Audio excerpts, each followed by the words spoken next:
Here we are with Stars Without Number, Blackstar, Season 1, Episode 5. I am Devin the GM, and to my left we have X playing Y. Nicole playing Cartographer Hickson. And Peter's Gaius Chaos. Alright, gang, what happened last session? We explored a spaceship, and we fought King Arthur, and we met Satan. To be fair, we fought Lancelot, not King Arthur. Close. You did meet Satan. We had a pleasant conversation. And you got precious cargo. Precious cargo. Oh, so much of it. But we can defend it with our non-existent weaponry. Yeah, all you gotta do is fly to the money place. Yeah. So, after making off with your perpetual motion loot and all the stuff you scrapped out of the ship, where are you flying to? Well, I think the plan was to go to Firma to unload all of that stuff. Alright, for the money. How long will it take to get to Firma, Peter? It'll take like 4 or 5 days, I think. Let's see. 1 day to get to the edge of the system. 2 days to go from the Jolius system to the Radon Twins. Then 1 day to go from Radon Twins to Tetragrammaton. And 1 more day from the edge of the system to wherever we need to go in Tetragrammaton. Perfect. Alright, you guys spike away. You don't even have to roll, right? I'm so good. Yeah. Perfect. The Space Maggot spike drive engages and you fly away from the Space Hulk with your space cargo to go to Waterworld. In space. In space. Well, you got, what was it, 6 days you said? Yep. You got a week. Just hang out amongst each other. You guys do anything interesting? Anything fun? I don't know. Probably counting all the money we're going to be making from all of this load. We didn't level up last session, right? Hmm? We didn't level up last session, right? We did level up last I mean, like, we're not leveling up right now. No, right? I mean, we just leveled. At the end of the last session, we sat down and we At the leveled. end of last session, okay. Yes. Did we sit down and level? Yes, we did. You were saying that, oh, you want to play a game, and we told you, hey, we don't need you for this. We can do it on our own. And you did, right? Yes. It happened? Yes. Okay. Perfect. Perfect. You're sure you're leveled, right? Yeah. All right. Yeah, I don't know. You guys are hanging out, and there's like, you know, the cargo hold is like separable into bits and stuff. So Yeah. there's like activity rooms and stuff that people set up when you don't use your full cargo. Yeah. So like Monica and Fives and the captain are playing basketball one day when you guys are hanging around.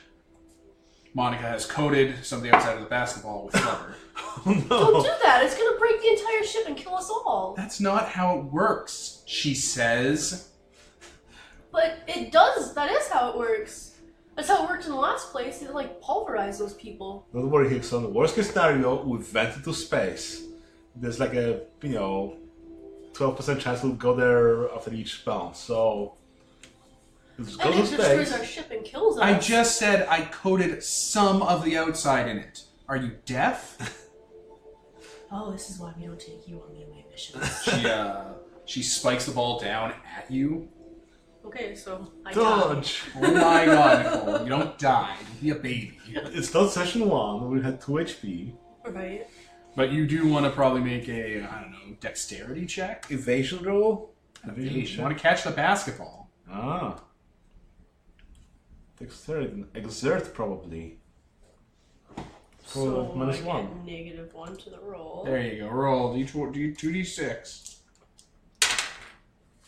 Look at that. You catch the basketball and it doesn't drive itself into your stomach. It's like, put on some shorts and come on out.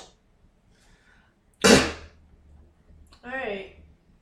I'm going to assume that we've had more interactions in character than this, and that this wasn't our first interaction, because if it was, I'd just be like, no, you're a bitch, I don't like you. Yes, we'll assume that your character is able to socialize with people, unlike an Ian.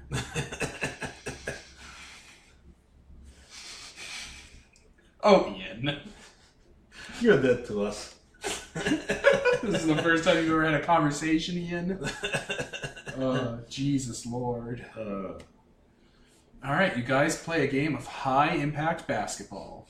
I'm not good at it, and I'm also very, very short, so I'm especially not good at it. Yeah, your captain's like over 40 and kind of overweight, so he's not doing well either. It's good cardio, though. It's a team-building exercise. Fives is fine. I mean, yeah.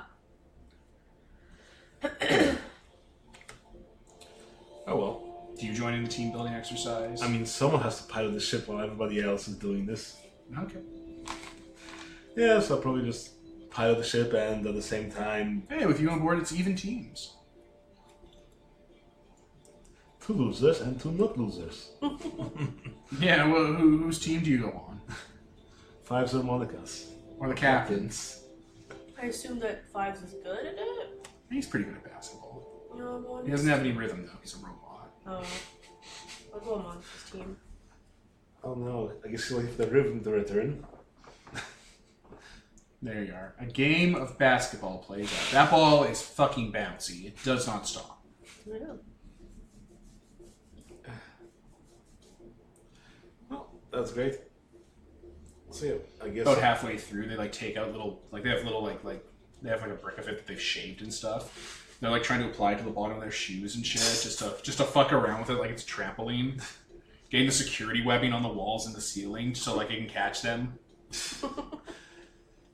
Well, don't worry, Hickson. You can heal them and break their neck. You have the power. They wear helmets and put on knee pads. Just mind the brain damage.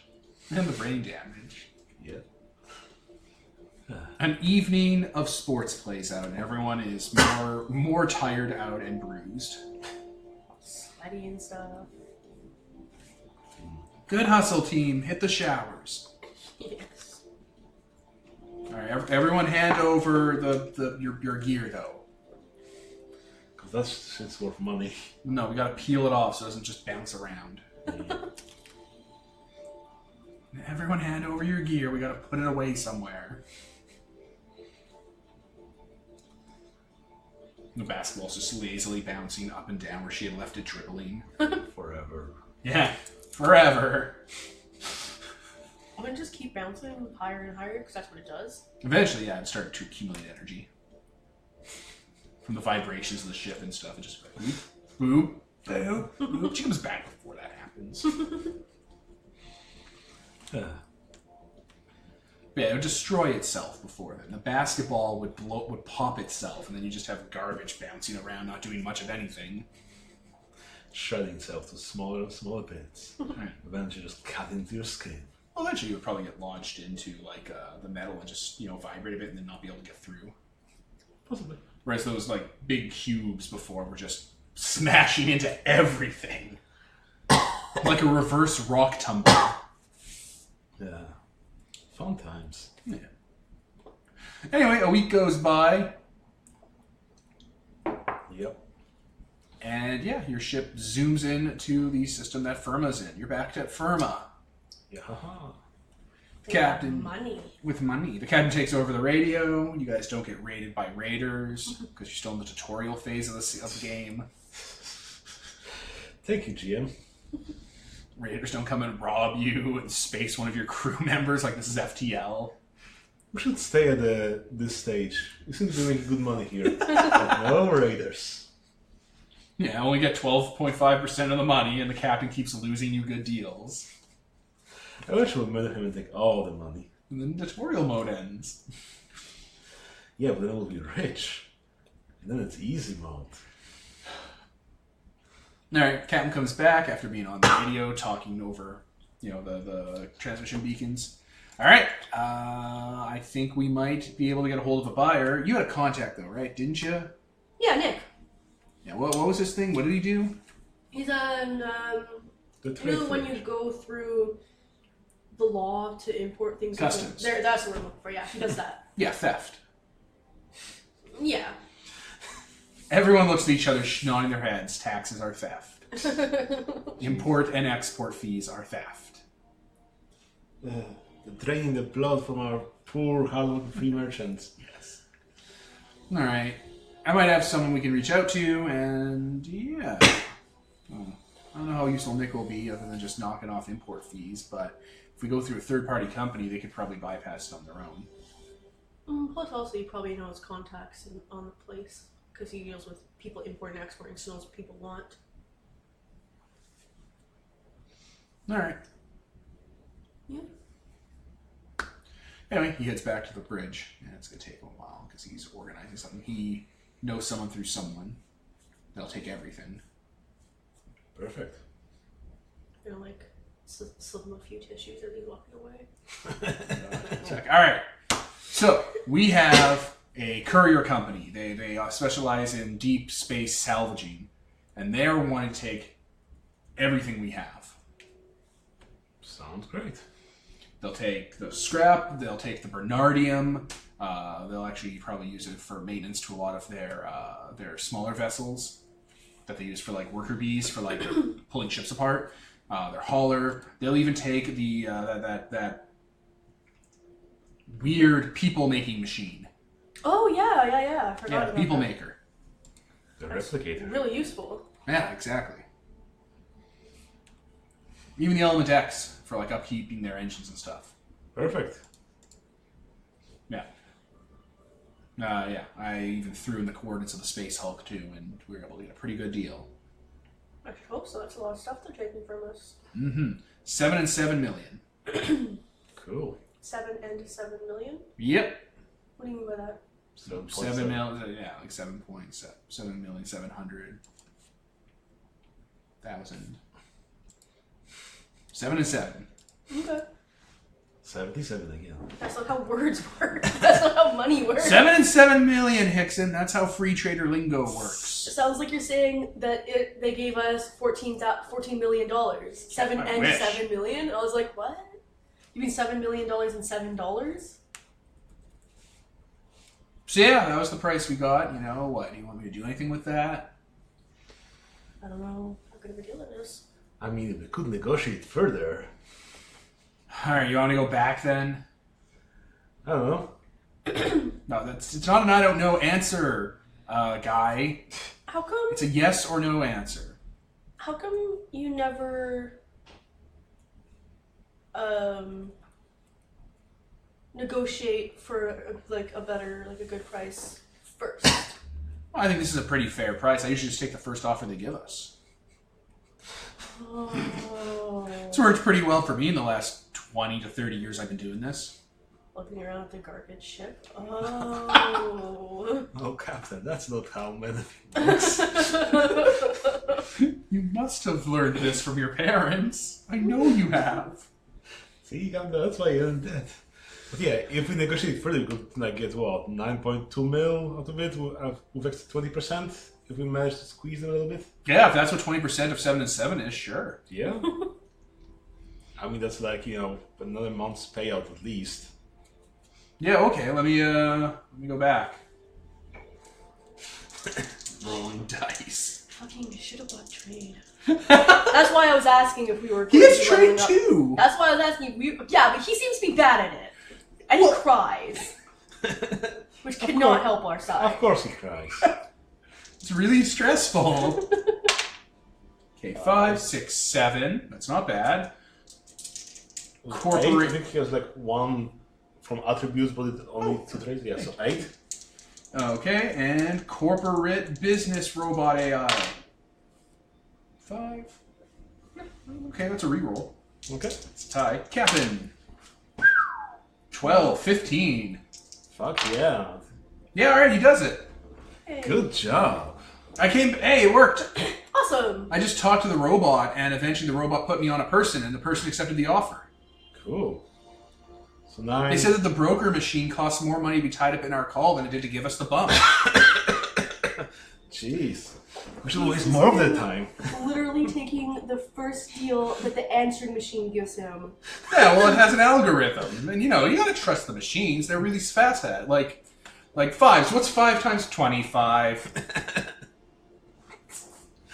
All right, but they're not really good at word stuff. Like, here's a riddle. Man, the answer is man.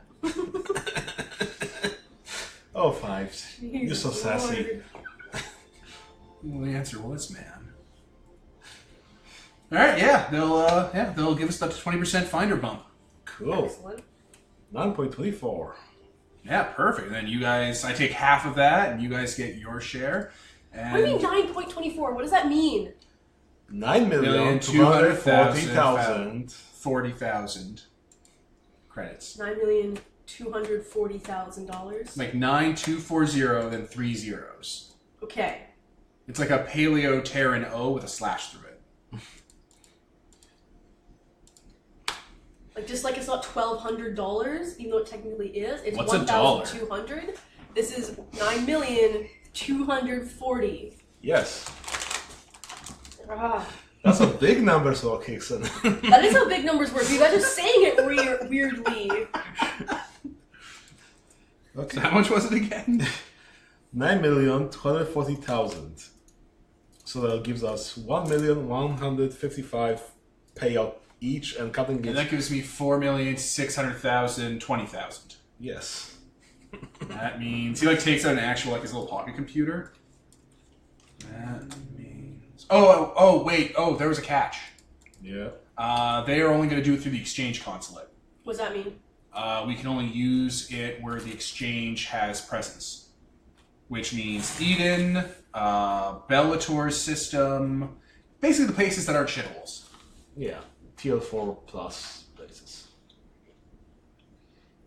I don't know. I'm gonna. Yeah. I'm just gonna like take a railroad spike, jab it in my head, forget a level or two of a different skill I have, and buy fucking trade at this point. Well, no, it makes sense. It's a large amount of money. Oh, They physically didn't have anything to put into our cargo hold that was worth that, except money. But you get punched in, which means funds went through, Cool. and the funds went into your guys' supplementary accounts we had to set up. Hey, that means I'm retired. Cool. What you gonna do with the ship then? I'm probably gonna put it down on Firma and turn it into a apartment. They'll let you do that? Yeah, I got a really good deal on an apartment. I bought we basically share the land on like a rotating schedule for maintenance and stuff. Cool. Well, I guess we'll have to find some new place to go then. Oh yeah, you're all fired. Thanks, Captain. You're welcome. Well, at least you got a good severance package. Didn't realize that was the punishment for making you trade better. I'm over 40. This place has a gym, which is a very generous monthly fee to use. Well, Fives and Monica are both kind of doing some number crunching. Like Fives is like, I am also retired. I am going to follow my life's passion back home. What's that? Doing nothing while collecting wealth off the interest of my investments. Maybe I'll write a novel. I probably won't. oh, fine, you can retire. We had so many adventures together. Yes, I don't want to be murdered. Now that I have money, my life is valuable, and risking things seems stupid. You don't have an adventurous spirit in yourself. I wonder what kind of money I could put into getting a secure ship back home. One that has weapons.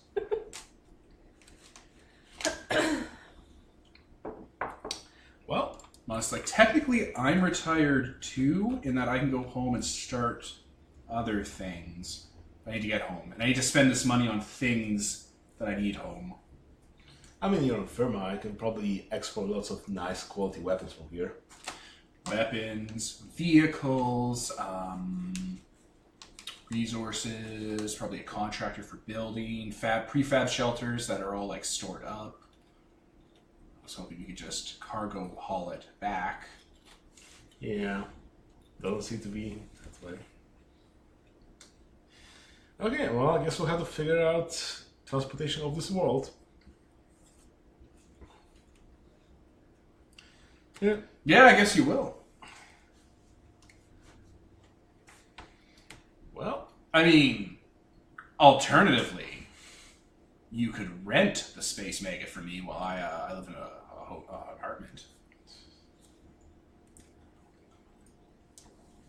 Wouldn't someone have returned it to you? Yeah, you definitely would. That's a lot of hassle.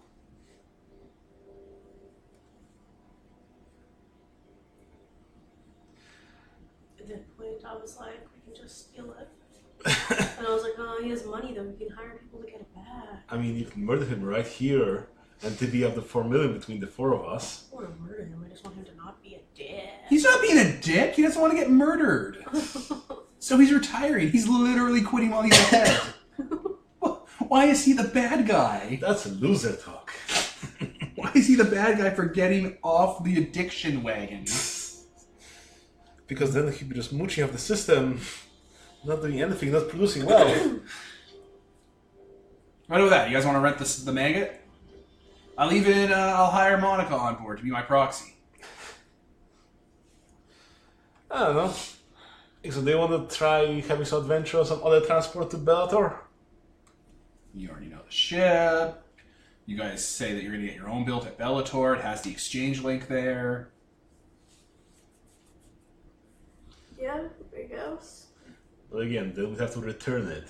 And if we having our own ship, then we'll still have to get to Bellator from here. You could hire a courier to deliver it. Do you trust the couriers? Yeah, that's literally their job. What do you think, Nixon?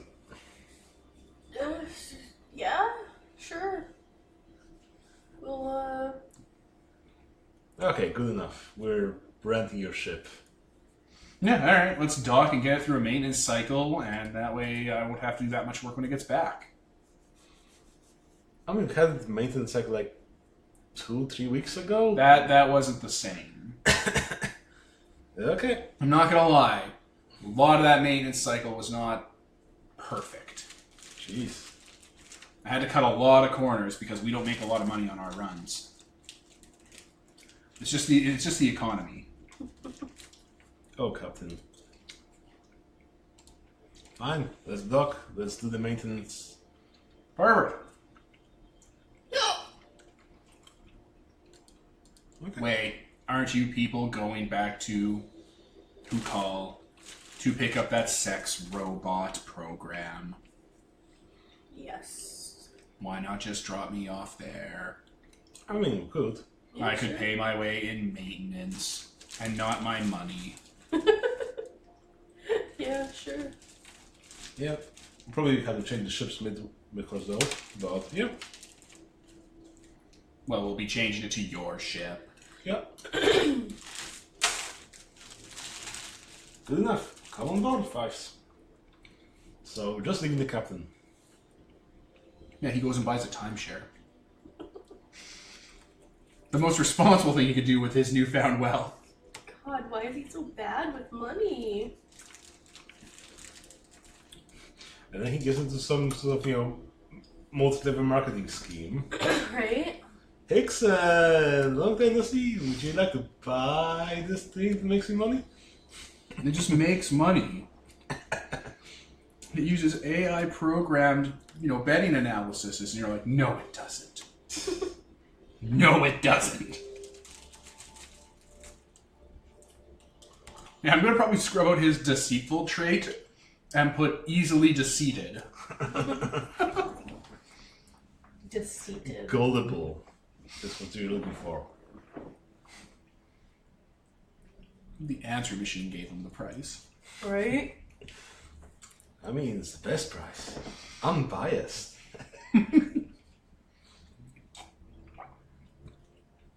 Okay. So yeah, people come on board, offload everything out of the maggot to that salvaging company. At least we're getting rid of the ship that has a gross name and we can give our next one a better name. Like, we should name it after a flower or something. Yeah. We'll have to figure something out. Something that's less gross and negative. Yeah, I don't like it. Every time I want to go eat something, I have to remember that we're living inside of this thing, what its name is, and it's just throws me off every time. Yeah, you talk with people about the ship they're on, someone like on Heavy Metal Queen, someone on something else, and we go, oh, we're on Space Maggot. Yeah, it doesn't sound I very feel impressive. shame. Jeez. Put the maggot in the ground. This? Captain. My great, I want to say aunt? That was back when it was a boarding vessel. It would slam into hulls and, like, let troops go onto it. Oh. So it's probably been retrofitted a lot since then. Oh, yeah. Considering we have no weapons or anything anymore. Yeah, we used to have hull armor. Used to. It was cheaper to sell that off for maintenance stuff. I didn't do that. That was before my time. And then just cover it in fossilized plating. Yeah, it's the same thing. I suppose. I was told. As long as the place peels off slowly. Right? Oh, look, it's rotten on the inside. I just imagine one of the technicians like spraying it and like mites are falling out. And it's like, your ship is sick. Infested. We're not taking that in So Firma. thanks for that. What? Just everything you just said. Just thanks for that. I'm sorry. Anyway, you guys basically spend some more time on Firma. And yeah, the exchange consulate has an account set for you. You got hard currency that they like back it against, different banks and whatnot. Yep. And you tell them that you want to transfer your funds to Bellator's exchange consulate. Yep. Yeah, they can do that. Perfect. You no longer have money here, and now you have money on Bellator. Sure. I have a question. What? Does it come with some kind of stupid transaction fee? Oh yeah. That's how Stealing! They're stealing! That's how banks work. I mean, you could load some crap on here and haul You it. can haul it out in hard currency and just keep the hard currency with you. These fucking assholes can't keep stealing it. Well, then you run the risk of, pirates stealing it. I know. Yeah. Stealing! Space banking. One day we'll have our own bank with our own fees, and then we'll be stealing.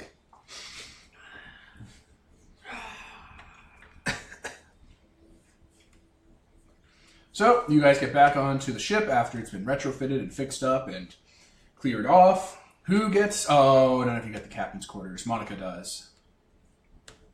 Whatever. I'm the official representative of Jonas, so I'm supposed to kill you guys if you try to steal the ship. Okay. Good enough. Don't steal the ship. Be a real dick move, guys.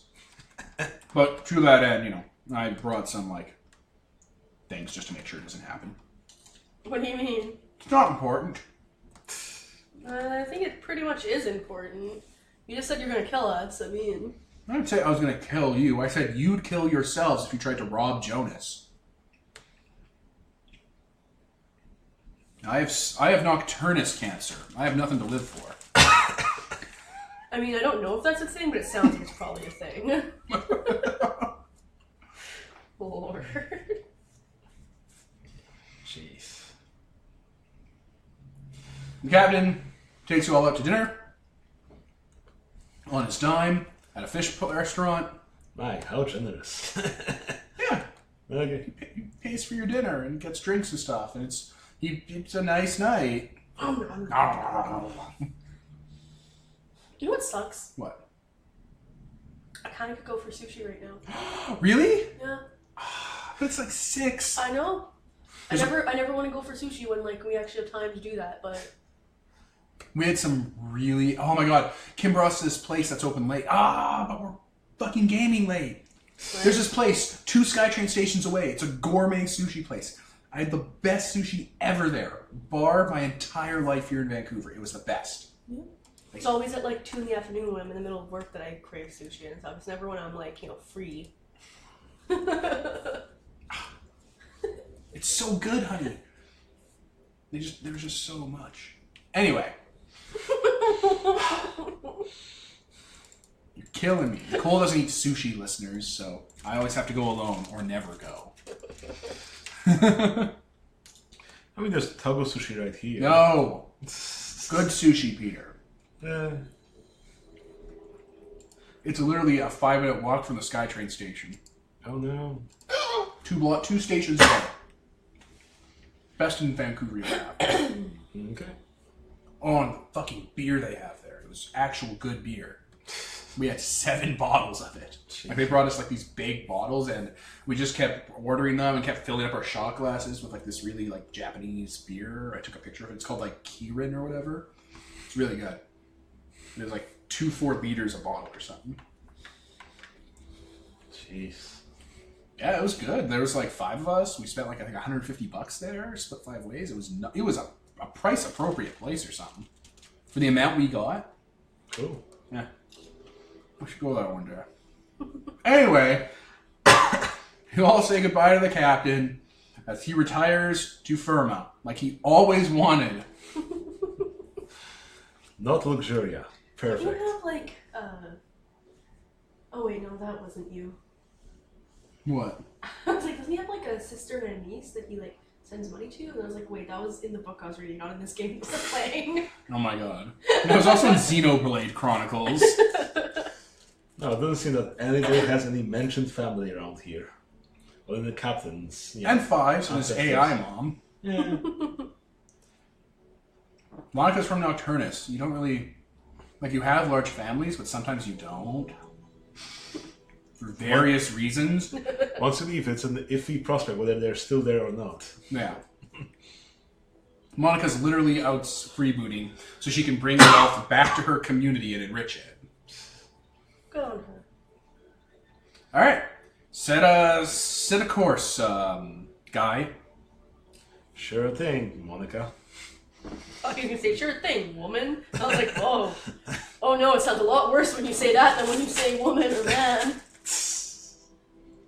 What about adultery? Not till you're older. What? Devin, what? What's wrong with you? I don't even know what you mean. What's that from? Simpsons reference. Okay. Jeez. Homer goes, everything, the worst things in the world are named after kids. Child support, kidnapping, and a few others. And then Bart's like, what about adultery? And Homer goes, not till you're older. Yeah, you guys take off to Bellator? Yep. So we're going from Tetragrammaton to the Magi system. How far away is that, jump-wise? 1 jump to the other system, 1 day in space, and 1 instant travel through there, so 3 days. It's not bad at all. Yeah.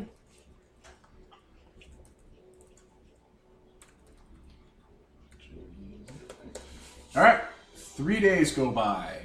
The cargo hold is empty. Well, good enough. And yeah, you jump into Bellator, like the system that it's in. Amagi. The Amagi system. That's also where your home planet is, isn't it? Yeah, Yes. Ponular. Ponular. We should stop off there to... Flip it off. Well, apparently there's a lot of psychics born there, so... And also they, like, die. You can load them onto your ship when you have your new ship. Yeah.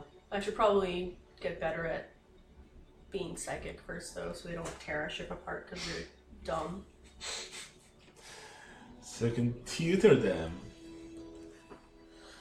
The Bellator system, or the Bellator biosphere, is a tropical world. So it's warm and it's covered in like thick, very, very humid mist everywhere. Yeah, it's like the whole planet's a rainforest. It's like you can see jungles, like you can see like thick, dense foliage with like superstructures jutting out and like slash and burned areas around it in concentric rings where civilization's built. You can very clearly see like the moons have like colonies and like bases on them. Large installations that hover in synchronous orbit that have like weaponry armed on them, and shipyard superstructures and like what do you call them? Space elevators that go from the equator, loading material up and down. It's, you know, modern looking as opposed to all the other shitholes you've been in the last little while. I mean, Firma's super modern. But... Yeah, but they have one spaceport for tourism. And also they're like, you know... Also, it's a water world, so there's not a lot of, you know, texture on the planet when you approach it. Oh, all the lovely waves and tsunamis and... And shadows of big things. You can see them from space. Not ideal. And yet you guys are immediately tagged by the inner system security, which like asks for your credentials, your records, and stuff. We transmit them, and so on. Perfect. Yeah, you're allowed to pass the base, like the security checks and whatnot, and advised to. What the hell are you here for? We're to buy a spaceship. You're directed to Here. dock at one of one of the larger space stations they have in between the moon and the planet. Yeah. Also, probably want to not advertise that too much, though, because then people know we have money. I mean, this is Bellator system. Crime is very illegal here. And you don't It's want, illegal, fucko. you don't want to break the law here. Because the demands of our president here.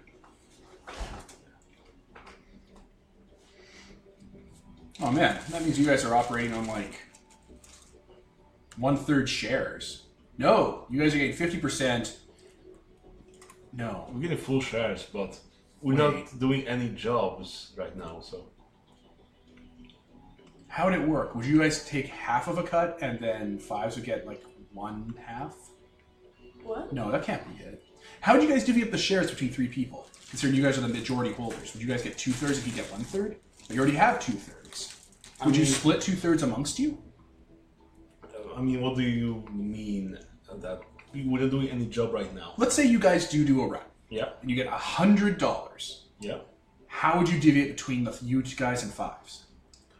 Well... That wouldn't just be 30% to each person. Well, Because you guys should get more, right? Probably would be like, hey, the captain gets half of the thing. Yeah, alright, so you guys get $50. And then the rest of the crew splits up the other 50. So I guess it would be Hickson as not the captain and the five. So 25% of Hicks, 25% of fives, 50% to captain and the ship. So like you Are you guys... saying that you're getting more money? Because I will fight you for that. No. I think it's like... So the $100 will become $50, right? Okay. And then the 50 is split between the 3 of you. And then that original 50 is split in half between you 2. something like that. I mean, basically we have to put aside something for the ship maintenance. Well, yeah, but that'd be from the... Yeah. You did come out of your own pockets like came out of the captains. So, yeah. So, fives would end up getting... A third of $16. Yeah. And you guys would get like $40 each. Something like that. Okay. So 40, 40, 16. Yeah. What's the ratio on that? Quick, Peter, do the math. You came from a good school. Came from good school.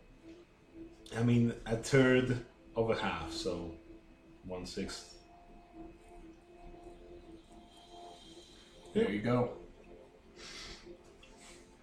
There you go.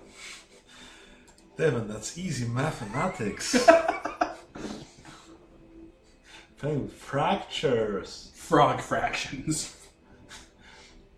The easiest fractions, 1/2 and 1/3. Yeah, it's like 1 1/2 third. Oh, Captain. You're no So longer he's here. getting 1/6. Yeah. And then we're splitting The 5/6. 5/6. I can't say that word. I cannot say that fucking word. That's a stupid word. And we're still splitting 5/6 5 and between 6. us.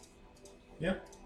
Stuff like that. God damn. That's 83%. You guys are keeping 83% of it divided amongst yourselves. Yep. There you That's a go. lot of money. Right? Yeah.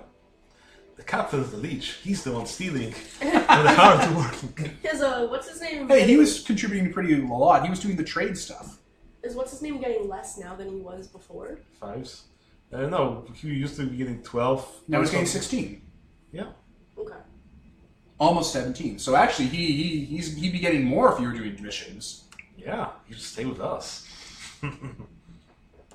That's bullshit. He's going to retire. So he doesn't get his head blown open and all his money goes to no one. Oh no. These are realistic people.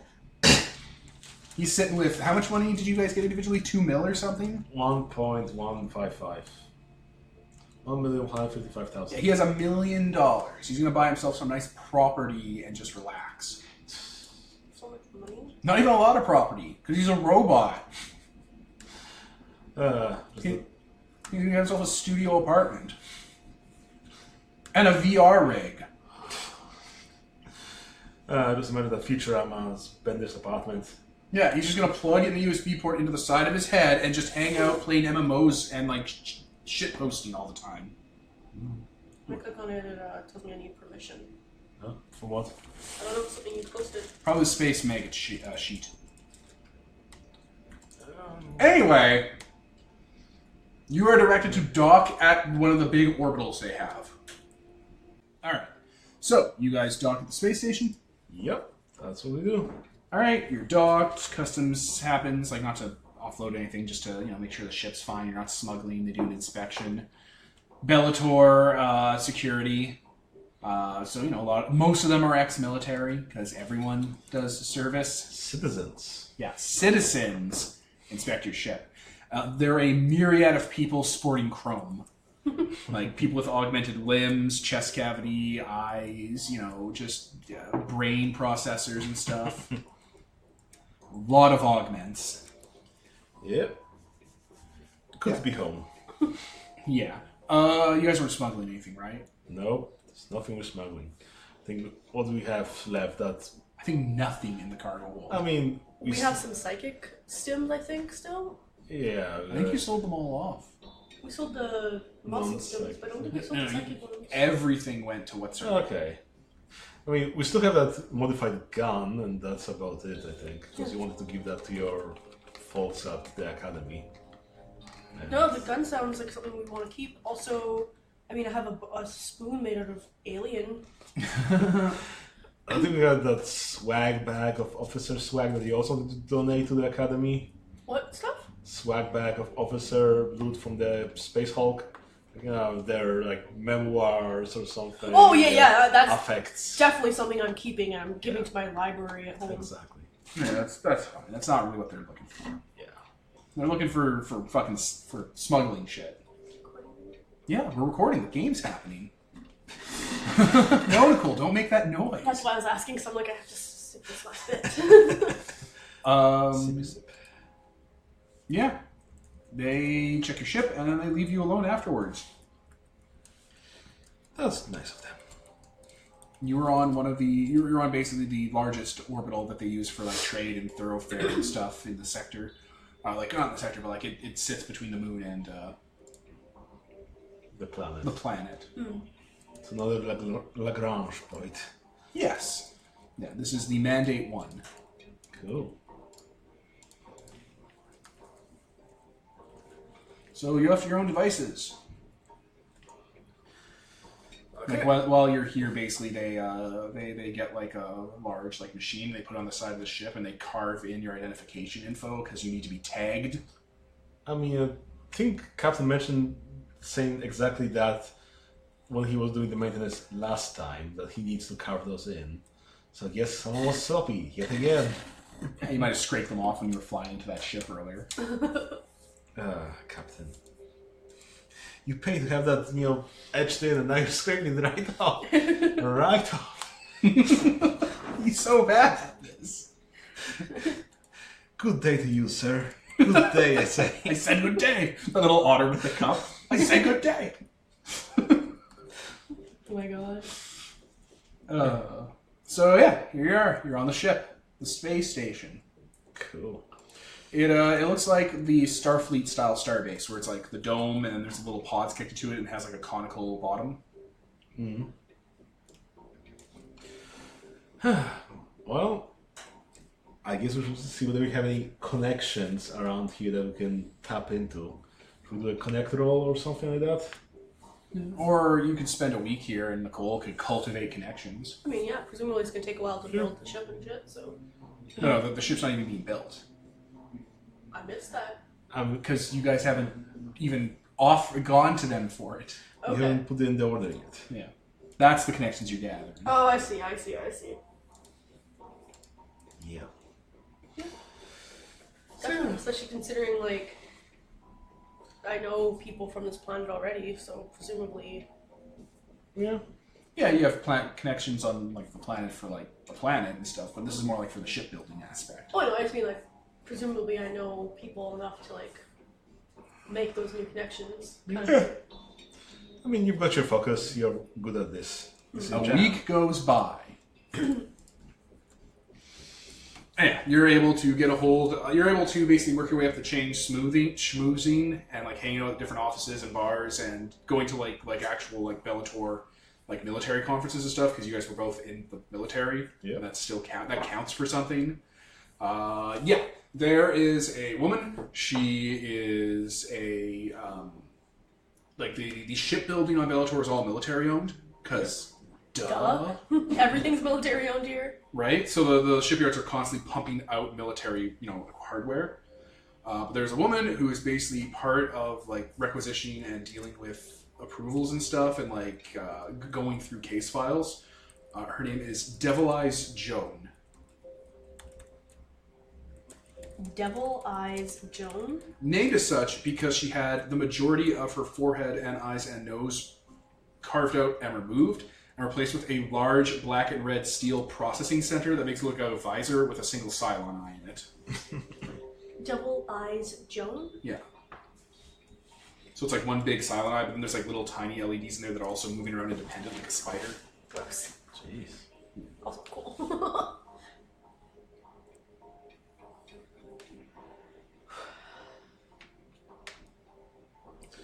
So I guess we should go and meet with her. Yeah, you're able to get a meeting with her. Like you've met with her before, but you're able to actually go and sit down and actually like start to broach the scope of it. Mm-hmm. Okay. It is a military office in a space station, so it has that kind of beige mall in space look to it. There's carpeting and fish tanks and windows looking out into space, and even TV lighting. That's nice. The camera is panned from the office looking inward on a nice flat dolly. Not a lot of dynamic shots. Basically shoulder over shoulder. Like you talk, she talks, you talk, she talks. Very simple, very cost effective. Oh my god. Oh, Devin. It helps set the scene in your head, doesn't it? Right? So yes, she is wearing a Bellator military uniform. What does it look like? It looks like a fascist uniform in space. Nazis. Or Starship Troopers, which were just Nazis. So jackbooted, or Psycorp from Babylon 5, which also were jackbooted thugs. So, black uniform, gold and reds, eagle iconography, gloves that are black and made of leather, jack boots. Yep. And, horrific cybernetics that dehumanize people. Oh my god. But, it's just the top part of her head, basically. She still has, hair and bangs and stuff, and, like lips and a face that emotes. It's just she had, from the nose up to her forehead, pulled out and replaced with a machine. So yeah, she's going through data pads and actual paperwork that gets printed out because why be paperless in a future where technology exists? Yeah, it's harder to hack, papers, so. Yeah, it's also just easier than, going through a bunch of different data pads. If she wants to, spread out on the office or whatever. Yep. Yeah, she is looking at you with her, 7 or 8 different eyes built in behind that motorcycle visor thing. Just kind of moving around, tracing. So, gentlemen, what can I do for you? Well, we're looking to invest in buying our own ship. You are looking to contract out from the shipyard, then? Definitely. Well, it's very possible. It's not like we're going to turn away our own, especially when they're looking to reinvest into the economy. Perfect. But the shipyard is rather booked for the next few years. So this is where complications come into matter. That certainly is unfortunate. Yes, we have no problem outfitting you with the hull, weaponry, and armaments that you've specified. But she's looking over you've given her the wish list. Pretty much. It's like we have several frames already under construction that match most of this profile that we could earmark ahead of time for you and push back for the fleet. Mm-hmm. So it's a matter of, I am afraid, what more you can do for us other than money. What are they called? Like, what's the government here called? The Empire or something like that, I'm assuming? The Praetorian Republic. Yeah, what do they call in Starship Troopers? The government? The Terran Republic? Or The Republic. Or the Terran Federation. Federation. For the Federation, I would give my life. They do like the word Federation. Yeah. What'd you call it? The Praetorian Republic? Yeah. The Republic, yeah. The Republic's good too. That's also... Yeah. Run by the people. The people. Remember, you're only a person if you serve. Exactly. They're Praetorians because they're protecting, the Republic. The people. Yeah. The people protecting themselves.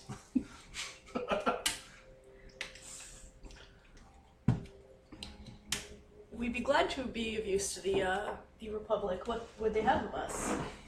We couldn't help but notice when going through your ship and checking your records that on your previous conquest of the Space Hulk, the old capital ship, that you had encountered coordinates to a old Mandate rendezvous point.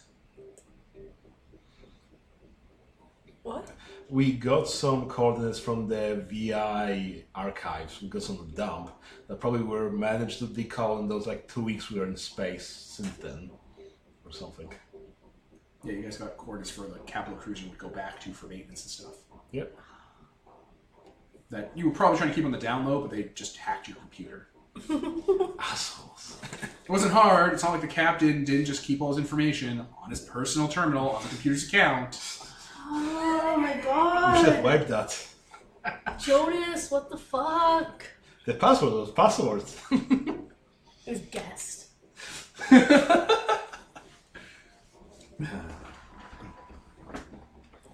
It was a key card that he literally kept suspended above the key card reader pad. Monica would just be like, tap, go back up, and surfing.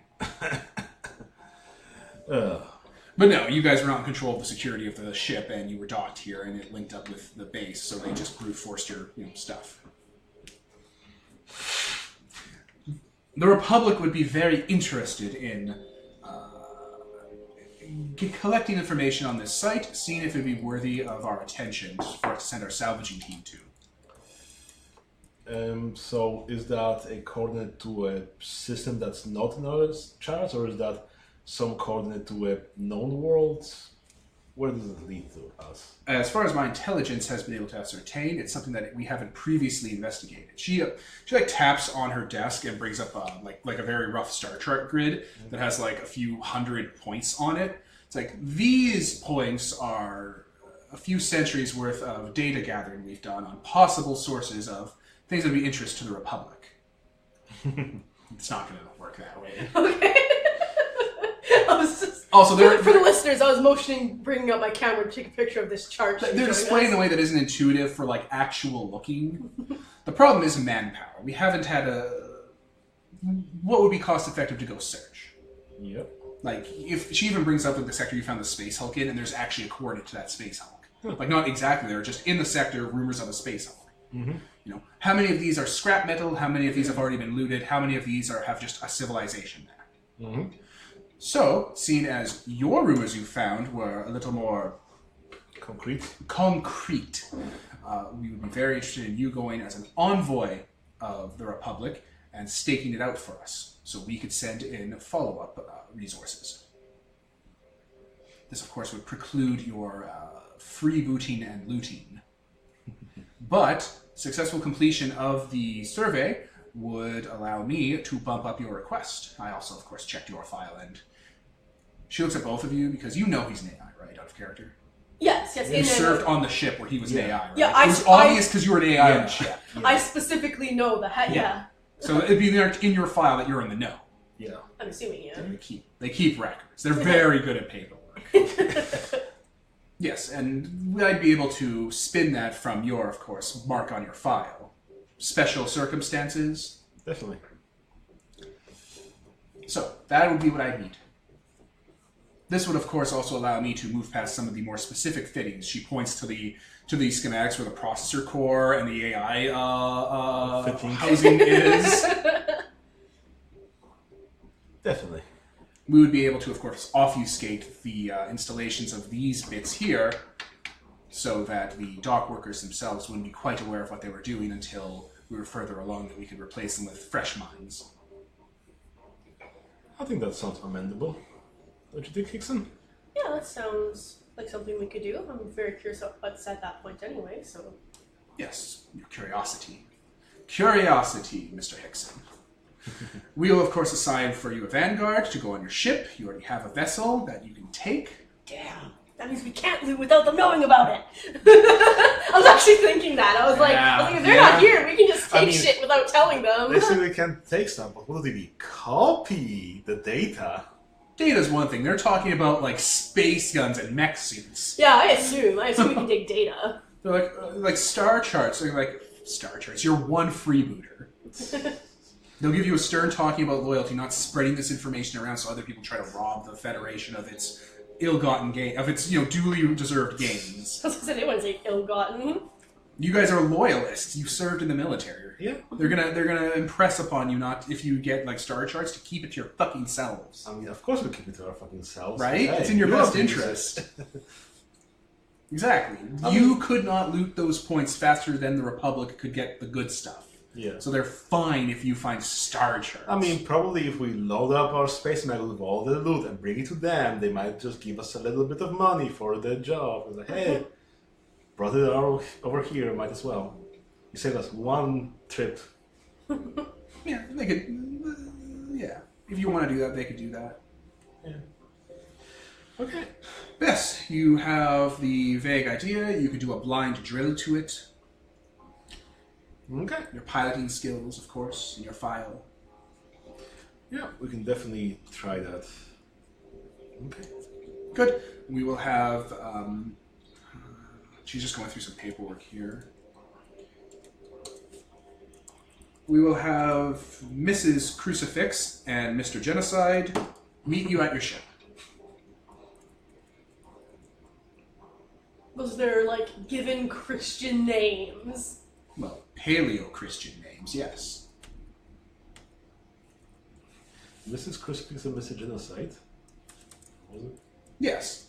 Perfect. They are part of our specialist attaché. They coordinate, we usually have them coordinate with our more deniable assets, but seeing as you are part of the Republic and are also currently enjoying your citizenship as freebooters, they'll be an ideal fit for your crew. As with your VI and mercenary, they are both espionage and survivalists. Perfect. Mrs. Crucifix specializes in electronic warfare, which would be a nice complement to your assets. Good. Okay. So I think we've got our work cut out for us, and yeah. Perfect. They'll join up. We'll get that taken care of. I will earmark that one space hull being laid down to... it's at a stage right now where we won't have to worry about it deviating from what you want. Perfect. Just come back soon. Okay. I think we can do that. Perfect. Excellent. Well, we are very happy for you to be coming back into the fold. You are both excellent assets, as I can tell from your file and the work you did with your very specific expertise. The Republic is not fond of losing its psyops or its electronic civilians, or its electronic assets. So it's nice to see you giving back. Yeah. Well, She absolutely. probably looks so cool. Yeah, right? Like, she's in, like, the outfit, she has, like, this robot face. Eagles and everything. skulls and metal and stuff She everywhere. looks so awesome. The spider eye LEDs. Right? Like, that's like what a I'm saying. silo. Like, Jesus. Well, when your character dies, you can always play as her. I don't want to be a fascist, but oh my god. I mean, don't you really want to, though? I don't. But they got the aesthetics. Cybernetics. And I'm just a friendly, kind of portly short dude. I'm a psychic. I'm a healer class, and I'm friendly. Don't shoot me. They love that. They love that you're a healer. You Because other people take the bullets, and you take the bullets Yeah, out. you're great for soldiers. You're great for recovering assets. You're great for torture scenarios. I'm glad they haven't tried to I mean, You left the military. yeah, that would have been horrible. But you could definitely branch out. I mean, they're not torturing people around you. They're just bringing the, after. I would still know. They bring him back after 2 days. He's just as bad. I'm like, ah. He fell on the stairs. We got long stairs. He fell down an elevator shaft onto some bullets. Just imagine they actually have like a dark like spooky torture room, but it's just an escalator going up, and they just throw him down. And it's a high tech escalator, so it has like a gravity to catch him, so he's always falling down the stairs as they're going up. Fucking what's her name? Black Eye Shadow or whatever. Black Ice Shadow. Black Ice Shadow. Well, I think we best be off. Very good. It was a pleasure, citizen. What would be it? What would be a call sign they use? What would be an extra fascist thing they do to be like? What would it be? I mean, Like a salute? yeah. I mean, again, probably acknowledge that someone else is a citizen that's good enough. I was like, hey, yeah, we're both citizens. We're the good guys. I think she just gets up as you guys are leaving, and you all salute each other and salute the flag, and part ways. Yeah. Because political or not political, but what's the word that Americans do when they get super? Jingoism? Yes, jingoism, yes, nationalism, patriotism. That's it. The less horrible word version of that. Equally as bad, but sounds better. Yeah, patriotism's a big thing in the Republic. Right? Anyway, when you get back to the maggot, Mrs. Crucifix and Mr. Genocide are there. Okay. Alright. Mrs. Crucifix is a large woman that looks like she has Hanzer mods installed. What does that mean? Hanzer is basically a slang term for a cyberneticist who basically built themselves out to be a tank. So she is large, she is like over-muscled and over-reinforced and stuff, while still having a custom-tailored, large-size uniform for it all. That's like a leather jacket. Well, yeah. I know, right? It even has like holes in the back for like the armor generators and stuff she has. Mr. Genocide is a razor girl / razor boy, like basically thin, lithe. His legs and arms have been replaced with cybernetic ones that are longer. The legs are those antelope kind of side blades that are backwards. His arms are clearly machined and have like different bits that they change into weaponry.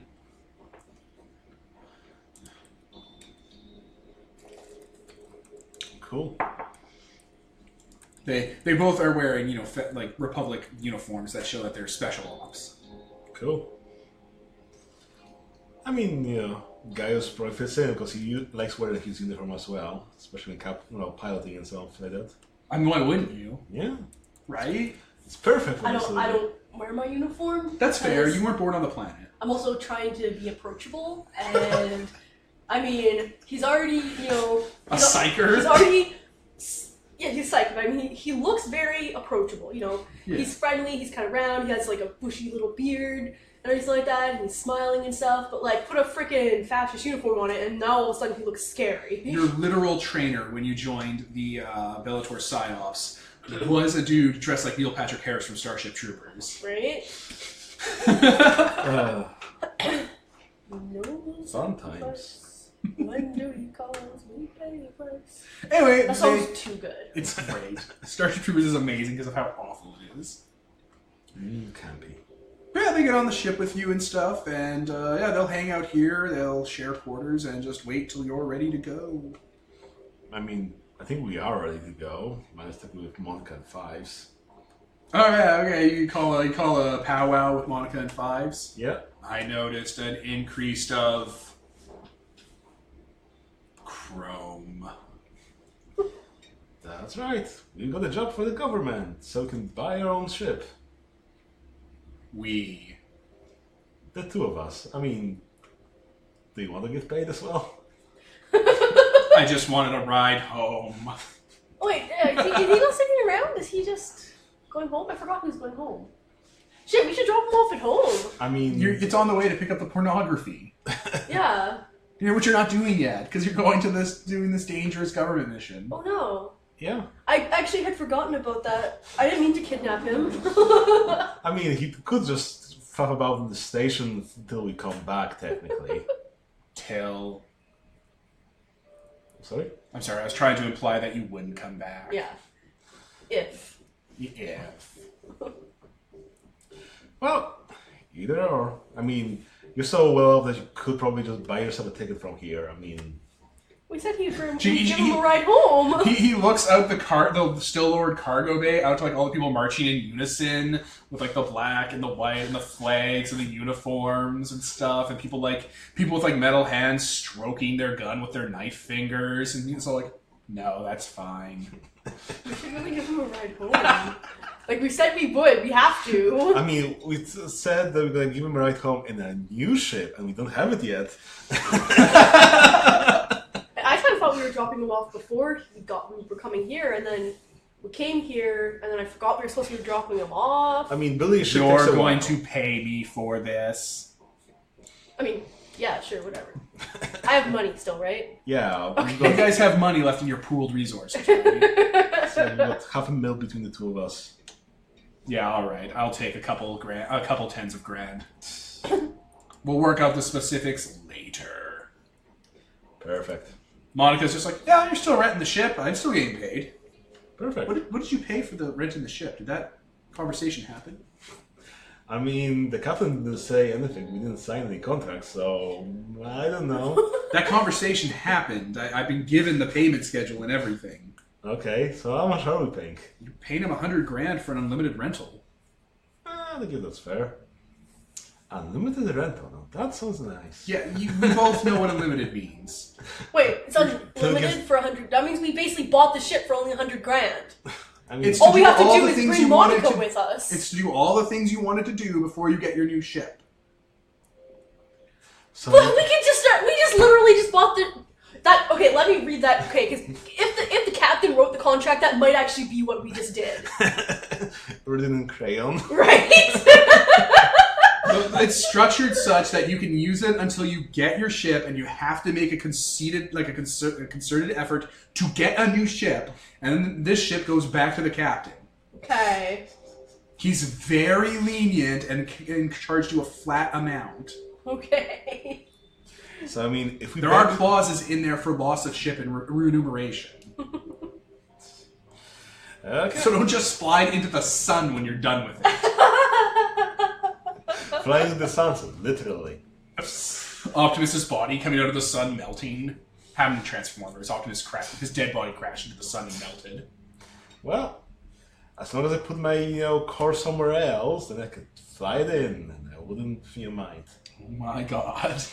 Where is your core right now? Your phylactery? My car is in my metal body. That's in the box. Alright, the Reaper. The murder body. Yeah, Monica just kicks up her feet on the table as the four of you have this conversation. Yeah, this is pretty fine. Yeah. Perfect. Okay, let's figure out where does this chart go. Yes, so let's. I'm going to pause. Okay, so the planet you're drilling to, I accidentally placed too many hexes away. It's literally one spike drive away from your drive being able to get there. So you talk to the government, like we talked about this out of game listeners, and they'll cover the cost of modifying your spike drive to have a velocity enhancer, Yep. which is a mod that lets you like jump one level higher. I don't know why, but I thought you were gonna say to modify it to have a Velociraptor, and I was like, No, no, no, what? That doesn't sound like a mod we want. I don't remember this discussion. Well, like you're down in the engine One of my room. characters died by a Velociraptor. You're down in the engine room cage, you just hear like that. Whoa, whoa. I mean, Samuel Jackson's severed arm falls on you. I mean, they're pretty good runners, so just put in a giant hamster wheel and make them run. Picture of Samuel Jackson's face in front of them. Oh my god. Anyway, yeah. By sheer stupid luck, I didn't even realize spike drive range was a thing because I'm not that familiar with it. I put it 1 out of range. So instead of changing it, you guys went and fixed it up. Yeah, we took the components we had. You have high-tech level pre-tech components that you'll supply for the upgrade, and then they'll cover the cost of the installation because they have the fucking star base, and you'll salvage the component out of the Space Magus drive later. Yep. So they didn't replace the spike drive, they just gave it a mod. If you check under Starship Mods, listeners, it is called the Drill Velocity Upgrade. It's pretty useful. Yep. That's right, Nicole. That's right. So, after that amount of time has elapsed, your drive has been kicked up a notch, and you guys are ready to jump to that system. Okay. Let's do the math, I suppose. Yeah, math time. I'm going to pause. So, give us the day breakdown, Peter.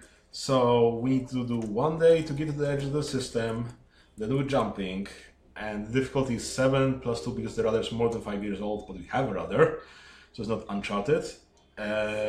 Plus 1 because the hex distance is 2 full hexes, well, it's 3.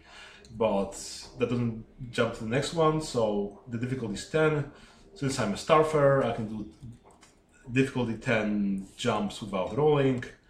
So we get there, it takes us 3 days to get there, and then 1 day to go from the edge to the planet, so that's 5 days all around. Perfect. So, you're going to be doing this for a week as you make the largest jump you've ever made on a ship. Cool. You guys were in like frigates and patrol boats before, so a lot of it was like patrol routes and shit. Jumping from close systems to close system, not a lot of like leaps into the void. Yeah. Makes sense. So yeah, you hit it into what's it called? Q space? Drill space. Metaspace. Metaspace, yeah. Metaspace was it. Yeah, so 5 days. Who do you guys hang out with for your like Mass Effect elevator persona personal time? I mean, I don't really want to hang out with Mrs. Crucifix or Mr. Genocide. You don't want to learn about your new fucking NPCs? I can hang out with them. All 3 of us in our fascist uniforms. I know, right? Alright, did you have a favorite game you used to play? Like when you were like a soldier? Yeah, probably have something, some card game or what have you. Sure, card game. Yeah. So, you want to talk about anything? You got any subjects you want to bring up? Like, asking, what are the news about the home world and stuff like that. We've been away for like 2 months at least. And so on. Like, oh, what's the life in the military these days? What are you guys up to? No, Mr. Genocide is the one who perks up. Oh, it's doing all right. You know how it is. The storm clouds coming in, the atmosphere pumps aren't doing too well. Oh, that's unfortunate. It is what it is. We've ramped up movement against some of the other polities in the area. Mm-hmm.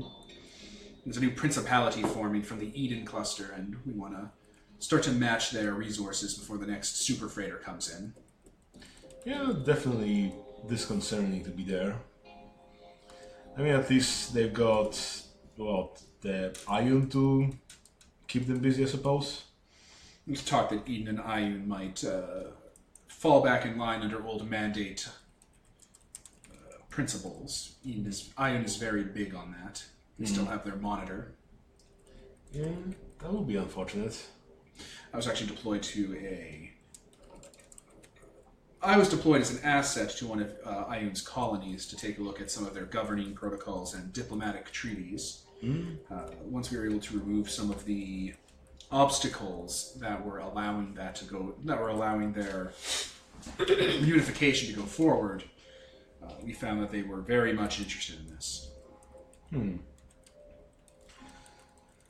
Oh, that would be unfortunate if it happened, I suppose.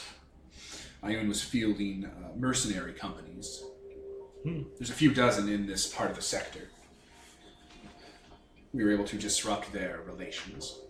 Mrs. Crucifix kind of nods to that. Good job. Yes, there were a few chapters that were deployed to the Ion colony. They were neutralized. We simply waited for their coffers to run out and broke their ranks. I can do that. For money? Yes, very much so. We denied them any ground, denied them the ability to scavenge, salvage, neutralized most of their... We allowed recruits to live, but neutralized most of their officers and above to deny them training time and battlefield experience. And once the war chest ran out for Mayun, they left. The specific companies they hired are reeling with recruitment and retraining now. They have many new farm boys and whatnot to clean up, but not as many experienced officers.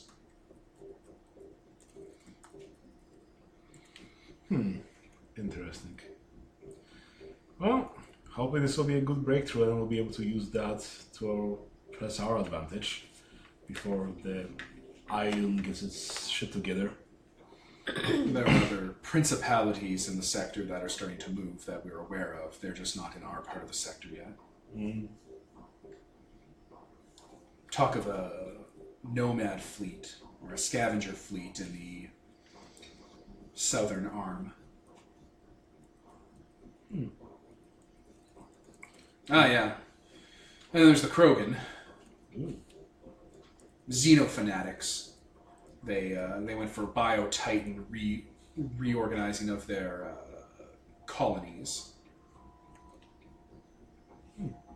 I don't know what that means. Extensive gene engineering to turn every citizen into a brood. Like they're breeders now. And extensive alterations that made them survivors, more durable.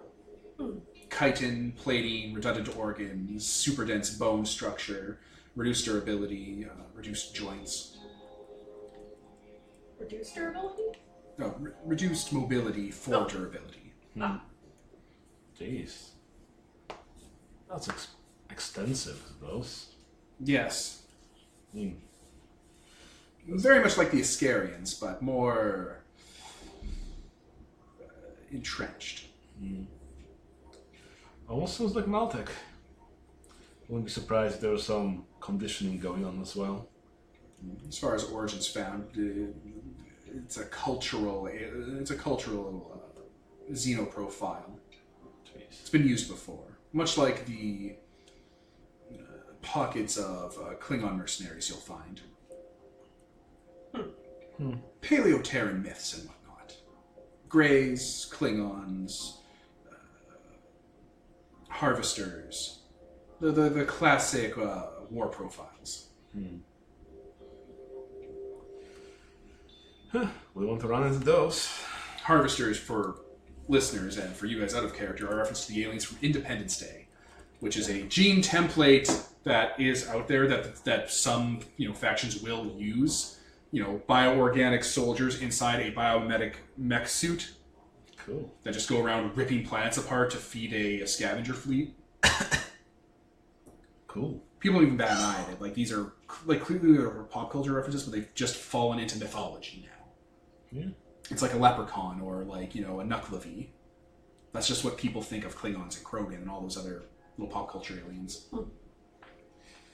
I mean, they do have their place as some sort of mold for people to use, I suppose. Yeah. Same with elves, dwarves. You'll find that stuff in different cultures. Yeah.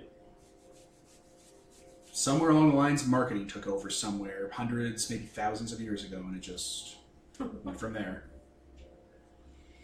Okay.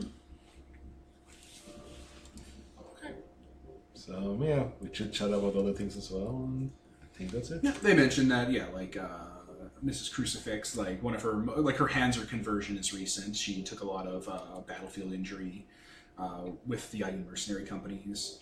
Mr. Genocide recently came out of his Darkness Visible espionage career, which is what they call it. That's what the Praetorian Republic calls it, the Darkness Visible segment of the military. Yeah. And instead of taking a lifetime retirement payment, he went in for basically the cutting edge TL5/Maltech conversions. So he is very much ready to fucking fight. Perfect. Yeah, he basically, the way he describes his contract with the government, his citizenship still exists, but his life is very much a property of the government. Because he is just covered in high asset material. Was it the Ghost in the Shell? Was it? Yeah. Basically, like, oh, if I want to retire, they have to strip everything out of me and like. Yeah, there's way too much machine than there is man for that to work properly. That'll be extensive surgery. There'd be very little left of him to put into something else. It's not like they have transhuman tech. But he's fine with it. He's the right kind of sociopath. Highly functional sociopath. Yeah. He's a loyal citizen of the Republic. Dedicated. He was assigned his call sign based on battlefield reviews. Perfect. Yeah, that's the Their backstory. what was the name of the planet? Bellator. Bellator. Ponular is where Your I come world. from. Same system, Yeah. Not part of the Republic. I mean, it probably is going to be in a faction turn. They'll probably just move their ships over and conquer it. Yeah. I think like maybe it's technically part of it, but they don't seem to be having the same culture. So I don't think that a lot of people from Ponular join, like, are citizens, basically. It's like, this planet belongs to us, but we don't really give a shit about it. They're not citizens. They're a satrap. They're a workforce. Yeah, exactly. They're a tributary state. They work for us. Which is interesting because they hate psychics and apparently kill them, which... Do they kill them, or do Right? they get ground up into psi-tech? Right? Like, what happens to them? Like, does Bellator, like, if my... I was gonna say sensei. If my... Mentor? Yeah, if he hadn't like kidnapped me from Ponular, I would have just been transported and raised by the Republic to be a loyal citizen psyker. Like, is that what would have happened? I don't know. Right? It's actually a thing I never thought of. It's something to explore one day. Right, because presumably Ponular is part of the Republic, considering they're the same system, and the Republic is very They much seem to be about very clearly a conquering. tributary state. Yeah. Oh yeah, on one hand, yeah, definitely like, oh, you know, like psychic, bring it to us, and we'll give you some money or something. Or there is like a quote-unquote camp where psychics disappear to, but the actual planet's not aware that those psychics are moved elsewhere or ground up into psi-tech material. Yeah, like, that's what I'm assuming. On the They're other like, hand, yeah, we get rid of them, and it's like, the Gulag is run by Bellator, and Bellator decides what assets leave planet, what assets are turned into other things. yeah. Like on Like the Area other, 51 style. Sorry. but yeah, on the other hand, like, oh, you know, violence is the ultimate authority. So hey, you can do whatever you want on your planet with your people. If you want to murder them, hey, that's your call. And they're like, except, when we want your things. Yeah. Because And what are you psychics gonna are do, stop a me? valuable fucking asset. Like, What are you going to do? Stop us? Shoot their anti-cold storm devices. You guys are TL3, we are TL4. Bring it. Yeah. no. It's You guys definitely don't have nuke snuffers? That's a shame. I mean, they're concentrated in so few cities that probably most of them are covered by nuke snuffers. Well, TL3. It's too low for nuke snuffers. Well, some key place probably would still have them because hey, I would say. Those places might be frozen over. Yeah. Alright. So, you guys get out of drive space and arrive at the edge of the system. Oof. Yep. It is a yellow star, same as Paleoterra, like the gold standard that most systems look for if you read old mandate records, they went for colonizing. They looked for stars like Earth. And yeah, there are a few planets in the system, and one of which is giving off a very distinct mandate beacon. Oh. Cool. I guess. Like the maggot just has good enough sensors that it picks it up almost immediately. Yeah. Yeah, I guess we'll be heading towards that place while scanning the rest of the system with our sensors. Yep. There are a few other planets. There are gas giants. It has a very much Terran solar system setup. Perfect. Yep. Debris, it's not clustered together because that's not how space works. But surrounding some of the more dead worlds, like the more Venusian style planets, there are debris from fleets. Mm. or orbitals that looks like they've been cracked and shattered. Cool. You're able to call up like as you're passing by, you're able to call up images, and yeah, like entire habitats and orbitals just stripped apart. Shit. It looks like some of them have like they have that classic spiral funnel design to the debris that looks like they were hit by like rail cannons. Cool. The beacon, is it just this is where we are, or does it have a message?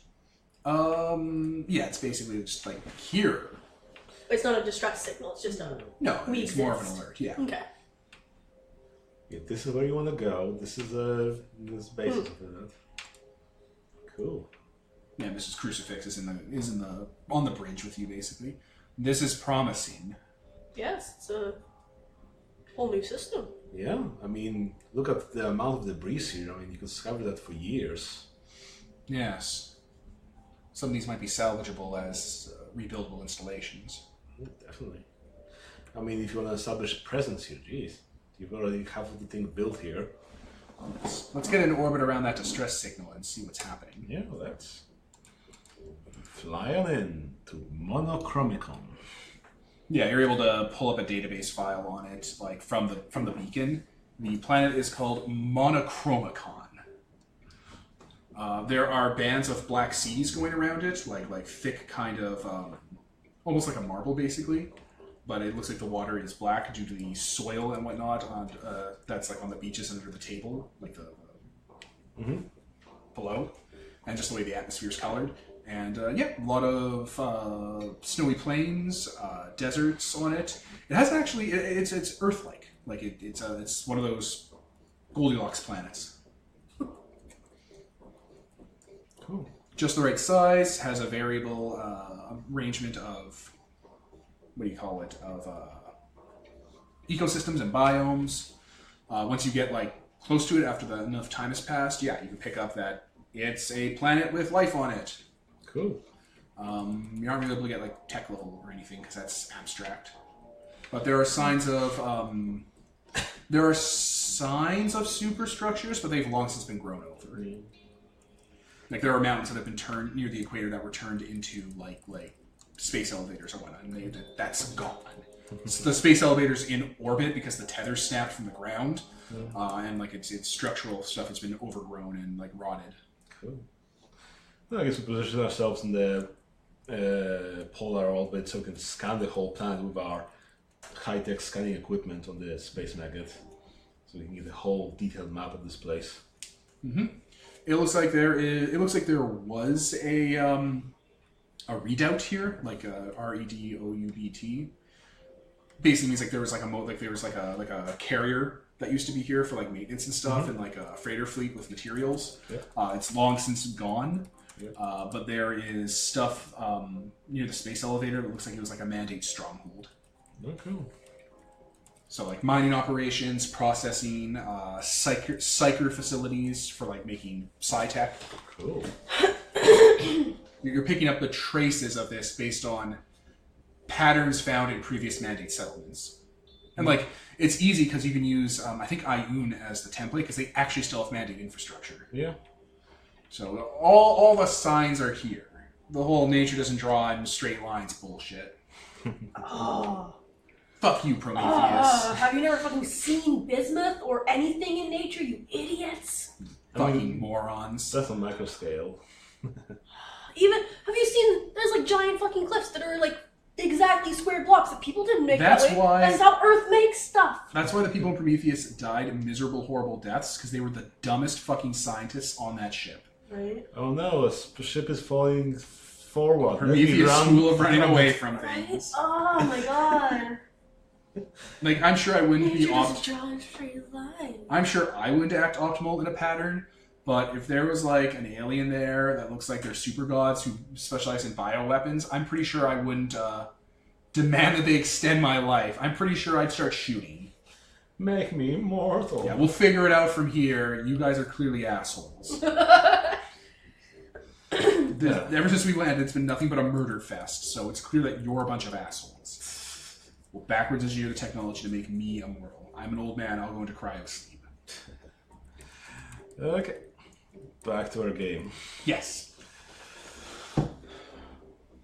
Yeah, okay. So, do you want to land on this planet, or do you just want to go for the orbital base? I think it does. The space elevator? Yeah. The space elevator, yeah, it's basically like... Is we'll go to the space elevator and then... I think so, yeah. It'll be where all the tech is, I suppose. Yeah, and then like we can go into the planet afterwards. Yeah. It's not one or the other, we have time. Yeah. Yeah. Okay. Well, if there's no prediction, we're going to the space elevator space. Sure, yeah, it's drifting in like a deteriorating orbit. Sure. Yeah, it looks like it's been pretty severely damaged. Like the all of its structure that ripped up with it is like basically splayed about around it, and it's like still tumbling. It's perspective though, because of how space works. Basically, you can kind of like move with it in sync, so it's the same kind of perspective. Yeah. Yeah, it looks like the space elevator was like a cargo unloader. Like it was made for basically fueling ships that were docked with it with material, and then those ships would move to other ships. Basically keeping the supply chain going. Yeah. It has severe damage to its superstructure. It's not space-worthy anymore. Material has basically been blown out of it, like into space around it, and left in like a little orbit around the planet that over time they've been falling into the atmosphere and crashing. It's a wreck. There's like fighters and shuttlecraft you can kind of see that have automatically put themselves in a safe orbit, and have over the centuries every once in a while have powered up their engines to like adjust so they don't burn up. Cool. Man. Useful stuff.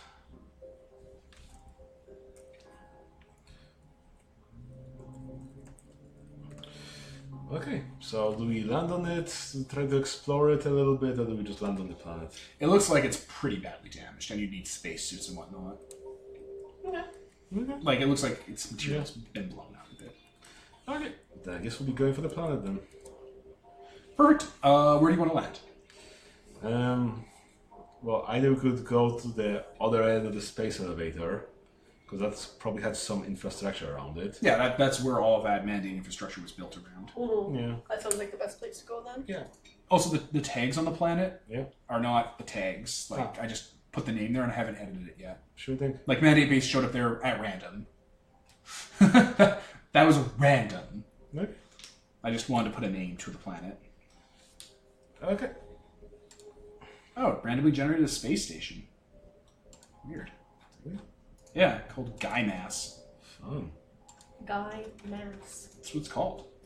I didn't do that. Guaymas. I didn't do it. Good enough. Weird. How fun. Yeah, Like, so yeah, it has a space station and it has a planet. Look at that little generator. Sectors without numbers. Right? Getting Good better all the tool. time. Yeah. Warpig is pretty cool. Yep. It's the name of the guy. War Pig. Yeah, it's a screen. Isn't that a character in Overwatch? No, there is no character in Overwatch called Warpig. It's not called him, that's what he is. He's a big pig man. John Goodman? Fucking Lord, Devin! No, in Overwatch, there's a giant pig man. He's friends with the skinny guy that likes bombs. It's okay. Anyway. My god, Devin, that was fucking mean. John Goodman's a little fucking cuddly teddy bear and you're being this savage to him? John Goodman's great. I have nothing against John Goodman. I was just using his name in vain. Anyway. Roadhog. Rolltog? Roadhog. Yeah, Roadhog. Anyway, where were you landing? At the other end of the space elevator. Alright, near the equator. Yep. Perfect. Roll piloting. And we're back. A battery on the planet's surface opens fire on the space maggot from one of the mountain enclosures. Oh, jeez. You immediately kick in your expert pilot skills to dodge, and fail to do so as it locks in and rips 10 damage into the hull. That's half of our each point. Jeez. Oh no. Yes. Oh yes.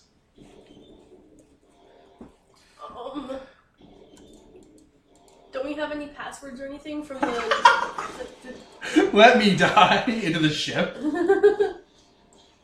But yeah, your gravity jet, the anti-grav kicks off slow, like the inertial dampers kick off as they always do, and you guys are rocked back and forth as a nice clean hole is blown into the back of the space maggot. Shit. Where the cargo would be.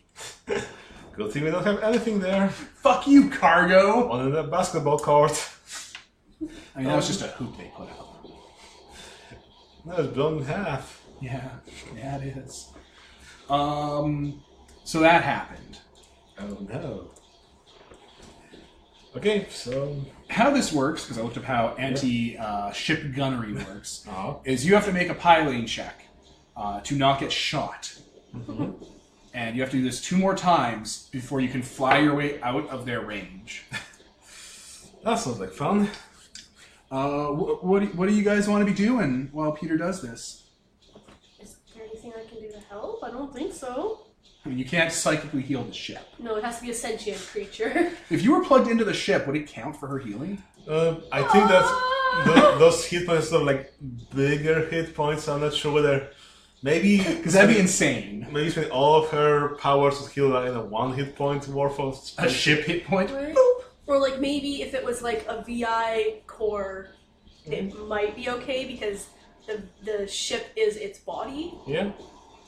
So yeah, Peter, roll piloting as you try to pull up. 8 to 10. You did it! 10 is the number you have to hit. Perfect. Alright, another volley that would have done 16 damage to the ship Oh my god. rockets by and grazes basically the side of one of your thrusters, barely. Jesus. Systems on the ship are screaming, by the way. I mean, there are some, like in the ship combat action, there's some like damage control. We can like repair the damage that's been done, or there's some comms action which can ECM, so it's harder to hit that stuff. Does any of that apply to anti-stuffing weapons? It could. I don't know what actions you want to take. Let's see. Emergency repairs, for example. Int fixed versus difficult 8. No, that's for systems. The guns have AP 20. They cut through 20 armor. We have like 2. Yeah, armor 2. Good lord. At least you guys have escape pods. Perfect. But there's precious mods.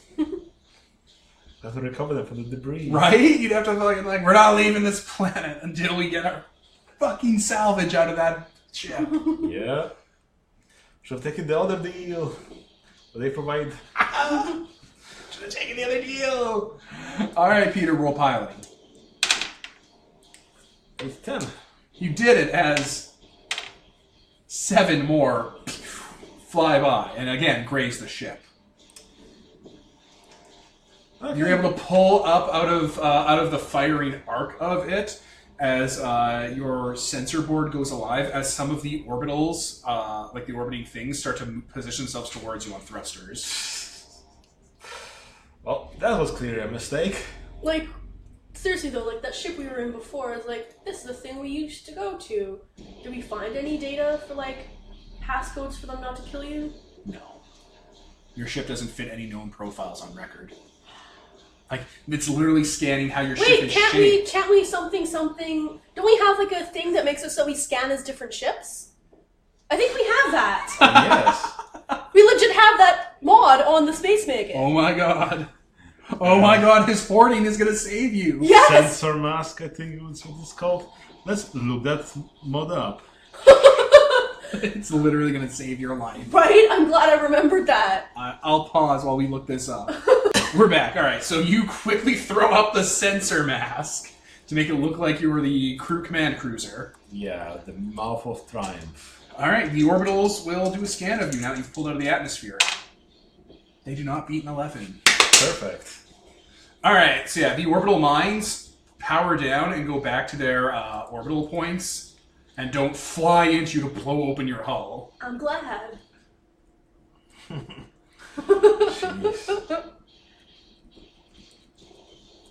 I mean, you guys could crash. There's a whole adventure down there. Can we just land now that they think we're one of them?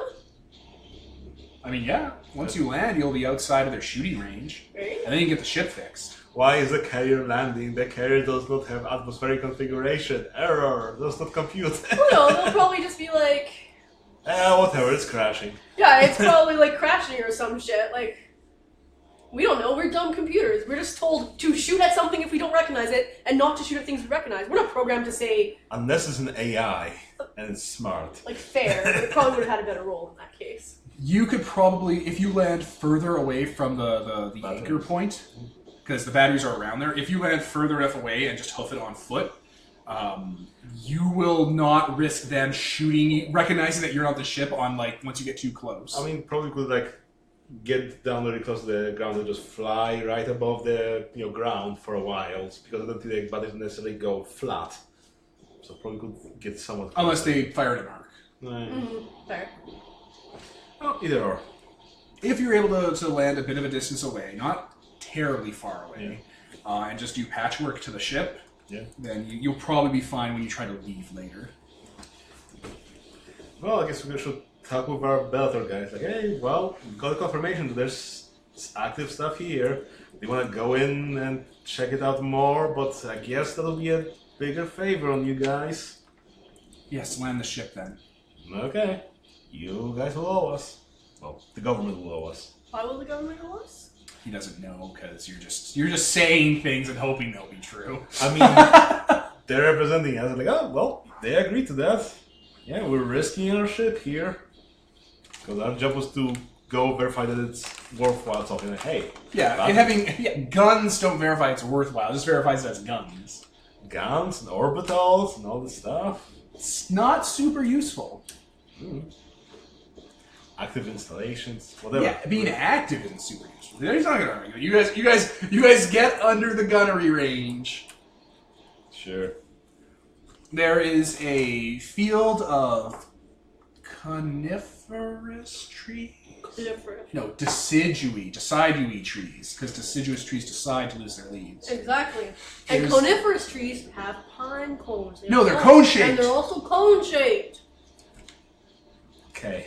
It's not hard to remember. Vertical limit. Oh my god, Devin. Roll limit. The movie Vertical Limit is a movie about climbing Mount Everest with explosives. And that's how I remember vertical and horizontal, because vertical limit means going up. That's the only way he remembers it. It's like how I remember left and right by checking the L on my hand. This L. So why would you climb Everest with explosives? It was a bad movie, Peter. Climb it with explosives. I'm picturing aiming a rocket launcher at your feet, hoping for the best. Vertical limit. Jeez. I mean, I remember horizontal because the horizon. Horse. They are always on their back. That'd also be a good way to remember it. Okay. You land the punctured space maggot in a clearing. Not in water. Because it would flood. I mean, only part of it would Which flood. sucks, because it actually can go in water. It has those like things It to could be go stealth in underwater water. even. Exactly. What? I hit my phone. Poor buddy. Okay. Well, I guess we better suit up and go. Yeah, when you guys land, you head to the cargo bay, and where the hole in the cargo bay is, and Five's just there, staring at the hole in the cargo bay. Did we run into some problems you would like to inform us about? Some anti-ship battery emplacements. Good thing we didn't run into the orbital defenses. Why wouldn't we have just shot the orbital defenses? Because they're valuable, and also because we could have we just turned on the. Because the captain didn't install any weapons on this ship. 5 points that guy says that. Right, we don't have Finger any. guns. I forgot we didn't have any.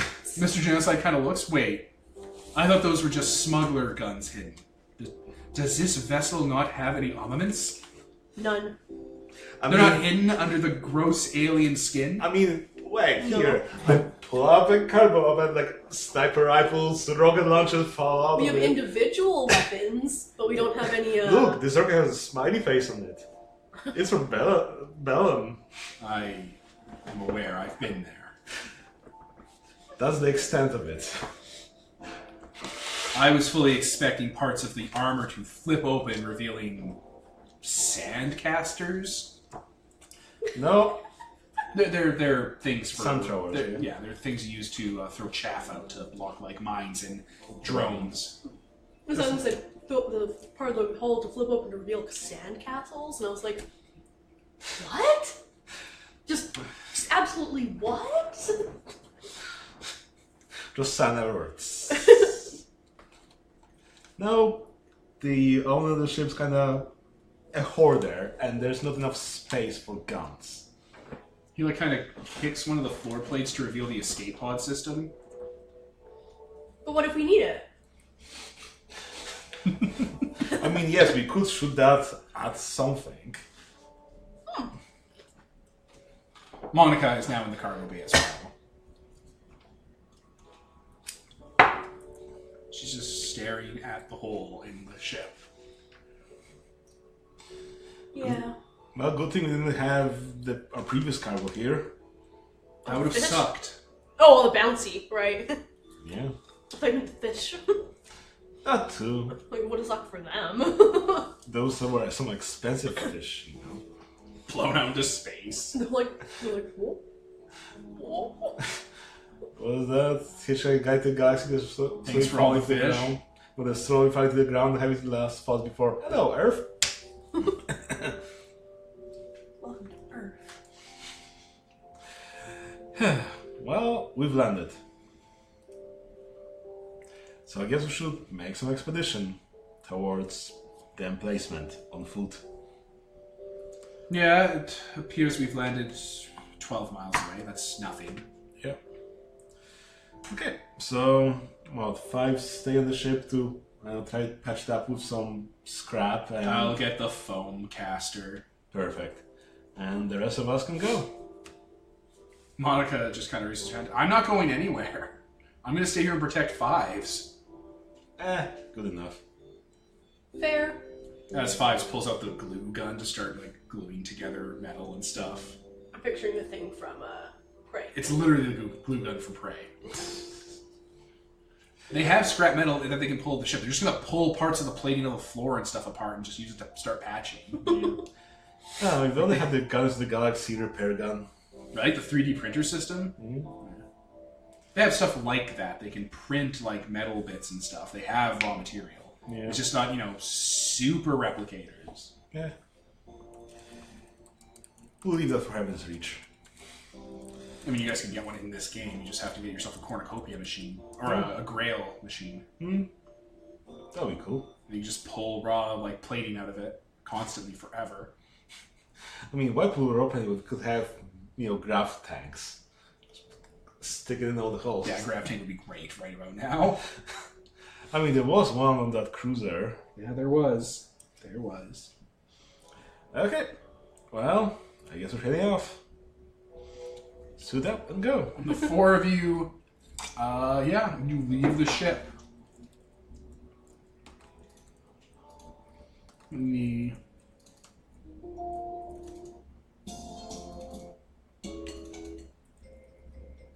Yeah, this is actually pretty fair.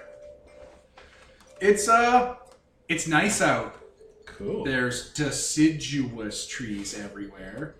They look a lot like maple trees. But That's the way you said it. like it was an accomplishment. Yes. Great. We landed in Canada. It's nice. Yeah, there are maple trees with like little 5-pointed leaves everywhere. The grass, there's like little bushes and mushrooms and stuff, and fruit-bearing trees. Dead. Just eat some of the fruit and die. I mean, eat the fruit, purge toxin from yourself. I don't have that yet. I don't think. One day. No, I think you took organ restoration or something like that. Oh yeah, I made it so I can freaking regrow people's heads when they get blown off and shit instead, because that's Useful. insane. Yeah. I can also grow back their arms. I think I can cure congenital things, like things people are born with. Cool stuff. Yeah, that's really cool. As Mr. Genocide starts to walk into the tree line with you, his cloak and what his body is made of starts to take on that camo appearance. Like, he starts chameleon camoing. Cool. Man, What? this kid is creepy. Yeah, he is. Like his skin does it too, and it's like his eyes and stuff. His eyes have those permanent shades on, like Deus Ex style. Like the sockets themselves are like mirror shades. With like little Terminator lights underneath. Creepy as shit. Yeah. Well, I guess I just pull out my monoblade and start hacking away. It's more jungly. It's not really jungly, it's just like a forest. Like, have you ever been to any forest around here? I suppose, yeah. It's like that. It's not really that thick. Okay. Good Especially enough. because they're deciduous trees. Yeah. Okay. We walk on through. Yep. So what, you guys can do like 6 miles in a day? I don't know. Isn't that how it works? I don't fucking know how fast people are. I know how fast I am. I mean, 0. you could do a few hours per get there and see. How fast a person, wow. How much is more important? How... 3 miles per hour. Really? Yeah. Well, I'll be damned. Okay. I mean, it's probably take like half a day and go through the forest, and it's probably slower. And 30 miles a day. Before you're like, no, fuck this, I'm tired. yeah. Hickson with his short little legs. Right? Yeah, so just the Hickson is the limiting factor. Hickson's pretty slow, so is Mrs. Crucifix. No. She's a Hanser, so she's a little more weighty and a little more, precise in how she walks. The leaves shuddering every time she walks. It's not quite that extreme, but like her coat has like bulges in the back, and you can tell that there's actually like a high millimeter cannon on her shoulder that's flipped up and rotated down. That would like come up across her, like that would be pointed down her shoulder, Awesome. like a tank. Yep. She's a Hanser. You got Hanser? She's a Hanser, and Mr. Genocide is a Razor Boy. Like he has those like little like bladey legs, like people now have, except they're more high tech.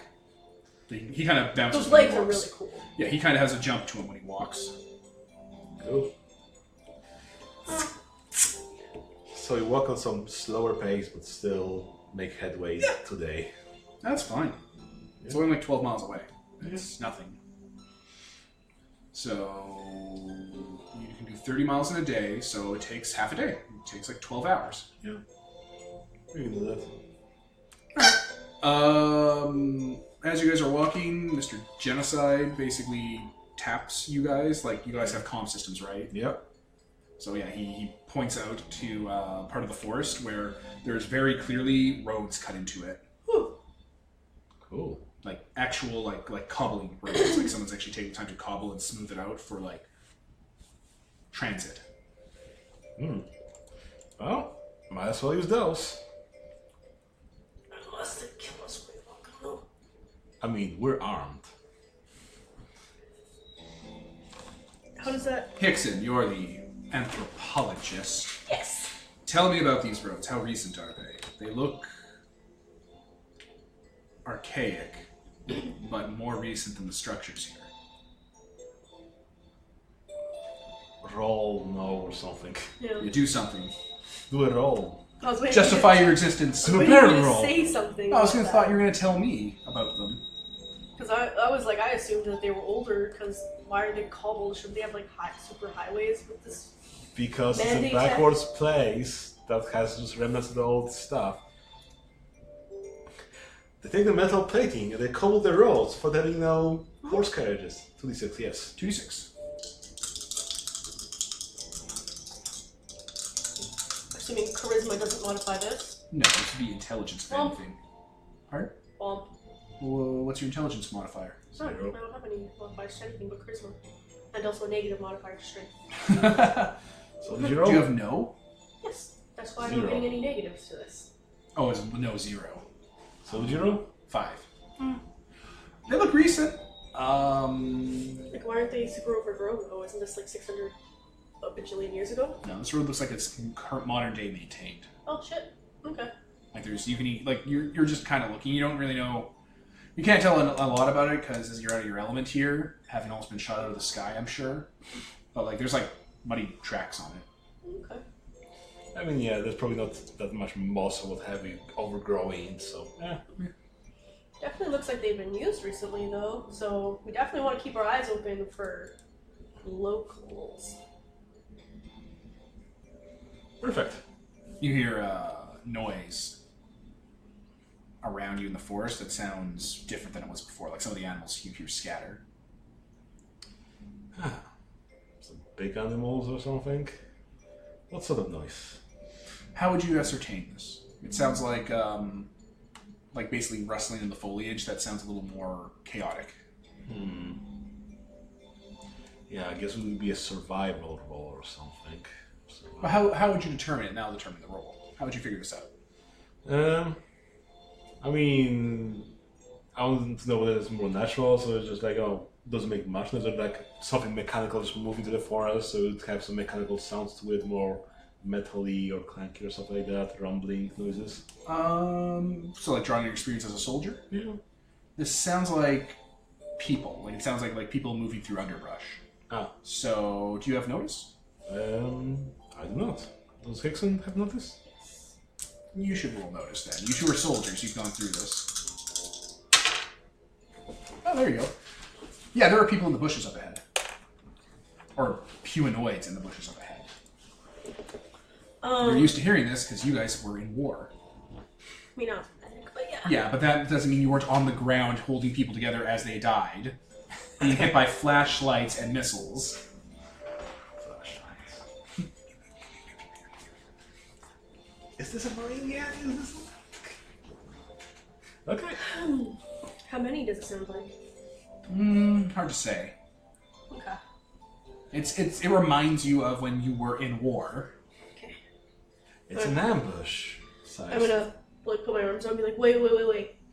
Listen. There are people sneaking up on us up ahead.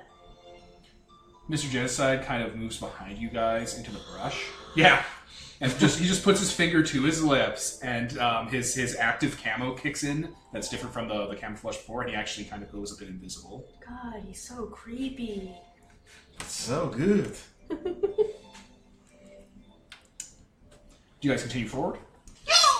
I suppose we walk slowly forward, giving Mr. Murder, enough time to sneak up on those people sneaking up on us. As you approach forward, a man walks out of the underbrush. He's wearing like a tunic and like leather pants and boots.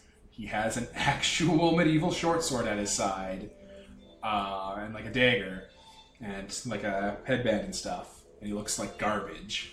Like there's no gene engineering going on here. He has like pockmarks on his face and bad teeth, and he looks like shit. Like the people on Bellum.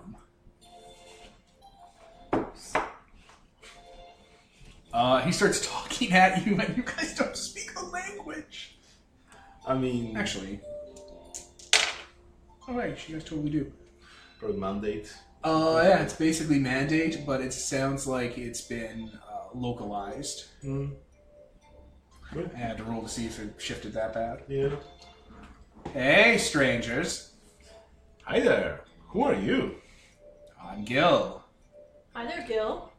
So, you're a bunch of weird folk. You're from Armistice? What's Armistice? It's a province. You travelers, performers, freak show? Well, we are travelers, yes. Well, my friends and I, we're travelers too. And he kind of just makes a motion, and 7 or 8 other people come out on either side a little bit behind you with long bows, and one guy's a crossbow and one guy's a halberd. And, we're soliciting donations. We keep the roads safe, as it were.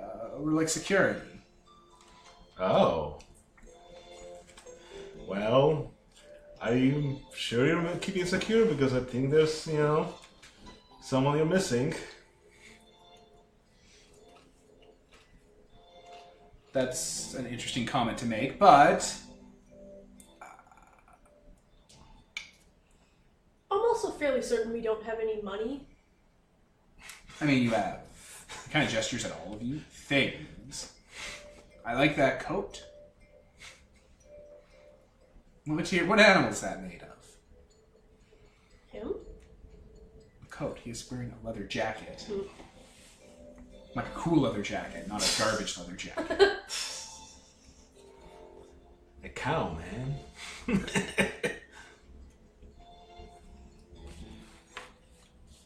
So these bandits are gonna try and rob you. That's what's happening. This is the scenario here I'm putting forth. I have no attacks powers. You have a laser gun? No, I felt like I can't be like... I'm magic, fear me, primitive man! I mean, you have a laser gun. I'm magic, fear me, primitive man. Fair. I mean, I guess I can't really like sneak attack him, cut his head off, and then tell Hickson to fix his head back up. Here, a donation in your head. So horrifying. They all just start vomiting. Just like slice, and then it's like whoop, body goes back. They're like, oh, sick. So you have 9 bandits here. Okay, let's open up the battle sheet, I suppose. Oh my god, these are not that kind of bandits. No. These are the kind of bandits that are not going to do well once you start using future weapons on them. Heal 5. Gone.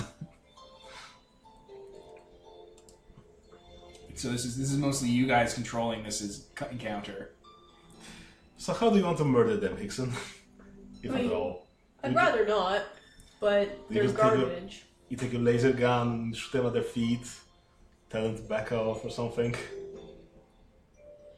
Yeah, I don't have intimidation if that's a skill. I have charisma. I have charisma. You have talk. I think that's I do intimidation. have talk. Perfect. Yeah, there you go. Talk. Talk and charisma. Listen, friends. I think you guys should really rethink this. I'm sure you have homes to go home to, friends or family that are waiting for you. It'd be awfully sad if that didn't happen tonight. Are you threatening me? I'm like a tiny little friendly hobbit-looking man. What's the follow-up to the threat? I'm gonna take out a gun. I'm gonna something. Okay, how about What's a good thing to shoot? How about I take a monoblade and I cut his Dicky sword in half? Do that. That's much Or better. you shoot his sword and it disintegrates or catches fire and burns his hand. Yes. Are you gonna do that? Yeah. So wouldn't it be awfully sad if that didn't happen tonight? And I take out my gun and I shoot his sword. Should I roll for shooting? No, that's fine. We don't need everything. All right, roll talk. With a bonus because of your thing. Let's see what it is. Because of charisma or because of? Because of 7. All right, you shoot his medieval sword and it melts like it like superheats up and burns him, and like the leather thong on the hilt catches fire and stuff. He throws it down, screaming, "Oh!" And like everyone backs away because you just shot lightning out of your hands. So you're not from around here. Oh, they're running, screaming words. Witch! Yeah. Do we want to interrogate someone? Nah, let's just go to town, I assume exists, and talk to the friendlier people. Okay. Because I could have like just shot them right here to cut them at the shins. Oh, no. Let's not be evil. I mean, they're running away. You know, violence the ultimate authority and all that. Okay, leave them. We let them leave. All right, they scatter because you're a witch. I mean, they're not even wrong. I actually am magic. All right, well, Mr. Genocide comes out of the forest and decloaks. Well, looks like TL1, maybe TL2 settlements around here. Maybe. Well, it'll be fun times. Does he look sad he didn't get to kill anything? No, Okay, good. He's a professional. he just looks normal. Normal. He always kind of looks sad he doesn't get to kill anyone. His name is Mr. Genocide. Jesus Lord, right? You don't give someone that name. Right? Continue down your little cobbled road. Yep. All right.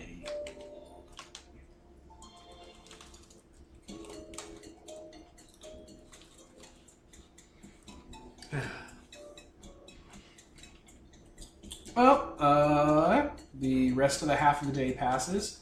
As sun begins to set, you find yourself at the base. The road kind of gives way to a not a cliff, but like a dive down, like a bowl almost. Yeah.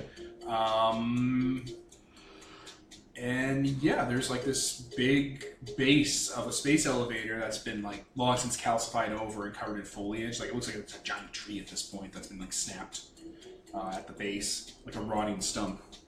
And there's clear signs of people living here. There's like houses and cobbled streets and cleared out farmland and whatnot all around coming out of the forest. Like the road still dives down and leads to it. Cool. Well, I think we follow city.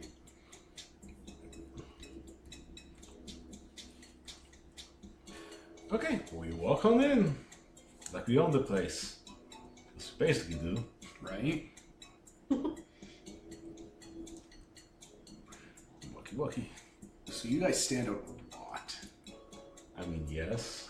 So much. Oh no. What will they do to us? I mean, I suppose we could have like taken those guys' clothes, but I don't That think we would would be have had anything. stealing. I don't think we would have had anything to fit Mrs. Crucifix, I mean, and their clothes would probably be tight and too long on me. fun stuff. Yeah. This looks like a fantasy village. Perfect. There's, well, you can see like dozens of people, maybe 100 just in the area, just mulling about. There's trade happening, people talking. There's little taverns. Are these smokestacks in places, or is this more primitive than that? It's like a Skyrim village. There's like there's blacksmiths and there's roads and there's like little so it almost looks like Parisian in its design, where it's like, you know, chalets and houses and cafes and stuff. Kill one. Yeah, medieval world. This is gonna be a fun time. You see like giant land monsters that have like 4 legs and are camouflaged black and white with like goring horns. There's like little bells hanging around their neck to warn people if they get too close. Cows. I described cows. Cows. There's chickens. There's all sorts of animals that you just recognize from like stories of Earth and just like the generic stock that some planets get. Some planets get a little more creative with their monsters. One day. Okay. What? I'm petting the cow's head.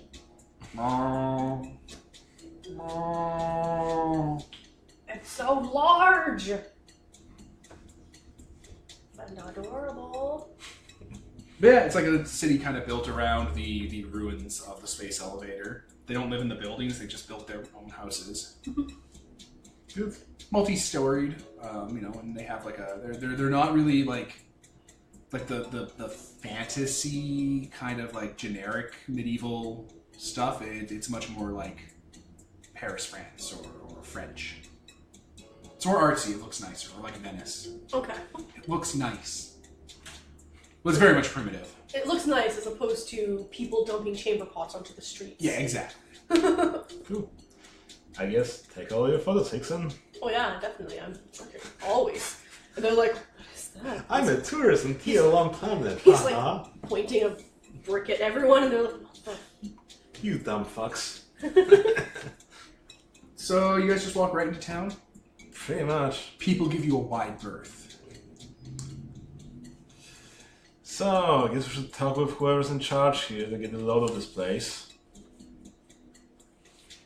Is there a house that looks bigger or nicer than everyone else's? There are larger buildings that look like they're like museums, libraries, courthouses, You said like the municipal. magic word, Devin. Pardon? You said the magic word, Devin. You What? said the libraries. Yeah, Vixen's like, oh. yeah. Like there is like municipal infrastructure here. So, we're not just going to grab some person, ask them who's running the place. How do you want to do this, Hickson? I mean, libraries are a good place to start and end and live. Fine, let's go to the library. Yay! They might be able to tell us something about this place. All these like military fascist people with me. I'm like, let's go to the library. Mrs. Crucifix speaks up over the comm system because they both have embedded comms. Yeah. So they don't have to actually talk. They just stand there staring at people. Perfect. Both of them also have their throats messed up because of the Bellator's atmosphere. Oh, They have implanted breathing systems because Bellator's like that. cool. We could go and find ourselves a local to gather information about the power structure here. Yes. Very well. Okay. They will break off from you. Good enough. Hickson probably doesn't understand what exactly that probably is going to entail. I mean, He's like, yeah, they're going to find a local and ask them questions. Yeah, whatever. look at my hands. They're made of metal. Do you want them in your face? I'm clearly a magic golem. Which magic golem? You should definitely give me what I want. They're like, yeah, you're definitely a magic witch golem. Alright, yeah, there's a library. It's Gonna like go 2 or 3 stories. It has like, wood. It's wood and metal, and it's all very fancy and pretty looking. Nice. Kind of cathedral-like. It's actually a public library? Yeah. That's Cool. interesting, because a lot of more... Like, there's a Lower public-facing section for the public, and then there's like the actual like nobleman aristocracy part of it. Still, though, like, having any fucking public library is impressive. It also implies that people can read, They're which is also cultured. impressive. Mm. Yeah, It's that's Rome. good. For most of history, it was only like the religious elites basically that had any science or Yeah, exactly. yeah. You hear a kind of yell from like outside, just as you're about to enter the library, and you see a man in kind of like what's the word we're looking for? Like a legionnaire outfit, like they kind of like have like cloth and metal, and they have like pole arm or whatever. Yeah. I don't know the exact wording of it, but Yeah. Parisian French style soldier. Being picked up by the throat / the breastplate by Mrs. Crucifix because he was brandishing at them, and he is just kind of tossed backwards. Oh, and we're making a scene. Well, what could possibly they? What could they possibly do to us? Still. Yeah, it looks like the soldier was making a fuss at them, and that did not go well for that. We're in charge. You're not in charge. You're not in charge here. We're in charge here. Okay, let's go to the library. All right, yeah, like I said, cathedral-like on the inside, very well taken care of. A lot of stained glass, a lot of like varnished wood, and very art. It's very architecture-y and nice looking, Venice-like. We're taking photos.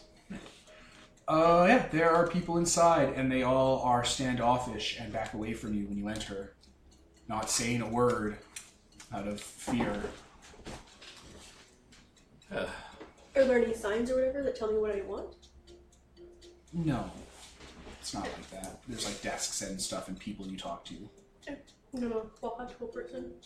There's a woman. She is a little younger than middle-aged. She's not that significant.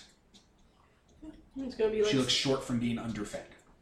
gonna like smile and stuff, like try to put her at ease with my body language and the fact that I'm not dressed like a fascist like all my companions are. Hi there, friend. What do you want? I'd just like to look through the... Is it scrolls or books? They're books. They're like manuscripts. I'd like to look through the books you have here. Really interested in the history of this region. The history archives are... She kind of just gestures to one of the stacks. Thank you. She just backs away. Okay, I guess you hit the Ixon's booth. like looking up here like, this is so weird. They're all afraid of me. Okay, so I guess I'll let you hit the booth while I talk with the person here. So, we're not from around here. Give us a rundown. What happens to the scream around here? Your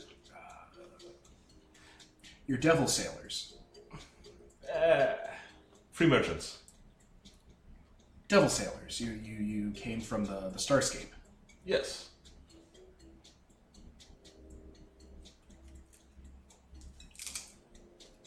She doesn't have a response to that. Why are you here? I mean, Were you called down from the mountain? which mountain are you talking about? Mount Synod. It erupted earlier today. Oh yeah. I mean, yeah. It did. Was it heralding your arrival? It definitely called us down. Yeah, it did call us down. Now they think we're punishments sent from God. Devils come from the sky. Yeah. Devils come from the heavens. So they call us Devil Sailors. Sailors. Interesting. What's this town called? Or this city called? This fucking planet called again? Monochromicon.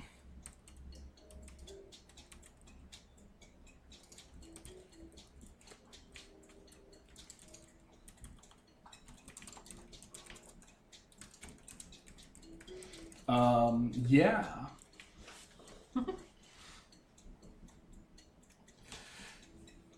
So yeah, what's going on here? Give us the lowdown. She didn't say Sinai, she did Sinai. Mount Sinai. It's the mountain Moses came down with the Ten Commandments. Knew I recognized it. Yeah. Yeah. I don't understand what you'd want to know. So you've got the city here. Who runs this place? How long have you been around? Are there other devil sailors coming about here or not? Not in a generation. That's good to know. The last devil sailors were the Crusaders. Oh. Can you tell me more about them? They came down in a vessel. They came down in a temple that was red and black, and they purged the area of the predator fish. That's nice of them. They came here Were to hunt you sharks. not part of their congregation? I mean, much has changed in the generation, and your description is kind of vague, so I'm not sure whether we're the same part here. The predator fish, they were they swim in the sky, and they settled here on our land, and the Crusaders came and purged them. Drones, maybe? She gestures up to the to the Murals? not to the mural. There's like a in the library. There's like an artifact section basically that she kind of just gestures to. That she kind of just Cool. gestures you to come with her. Let's look at this. Yeah, there's a mural that shows a red and black Catholic temple basically, but very clearly it's been stylized to be a ship, but like a Catholic church temple. Cool. And three people in armor come out, but they have their limbs and stuff are shorter and blunted and are clearly covered in swords and metal. And then it shows them hunting like snakes that have fins and gills. Huh. Cool. And as she's talking, she kind of just turns to the last case, and there, stuffed and mounted, is what looks extremely much like a xenomorph. Ooh. The devilfish, the corrupting serpents. Why? They came from the sky as seeds, and they went inside our people and our livestock and came out hungry. You guys know very much what xenomorphs are, because they're a thing that exists. I mean, good thing they got rid of them. Yeah, they can spread fast. Good on them. Yeah, there's a case with half of a carapace of a human form xenomorph, the ones that burst out of people, that's been stuffed and mounted, its skull's been blown open by a bolter round that has a bigger hole on the other side of it. There's an egg sac that's been salted out and stuff and left open. There's a curled up spent face hugger. Ugh. Well, These things are a nightmare, and you both know about them. The Mandate archives are very distinct. Well, I think you probably even able to stop them because, hey, exoskeleton. It calls its own shape. Yeah, and eventually the acid neutralizes. Yeah. And like in another display case, there's like a hand of one of the Crusaders, and it's like a stony kind of metal that has like 3 claws coming out of the back of it with like a comm pad built into it. Oh, cool. That uses like that triangular symbolism that you very well know that predators use, which are also a thing. Okay. Like, I don't even have to say it's like a pop culture reference. They're just canonical. And there's like acid damage on it, and there's like tearing from what clearly looks like mandibles and stuff. Cool. Does the datapad look somewhat intact, salvageable? It looks salvageable, and if the rumors are true, it is a thermonuclear device. Fun. What? If they fail at a hunt, they suicide themselves. And everything in the area out of spite. And they just have this hanging out in a library and they don't know what danger it is. Yeah, it looks damaged. That's even worse, Devin! Like, rendered inoperable damage. Okay! I'm like, what? That means it's a ticking time bomb!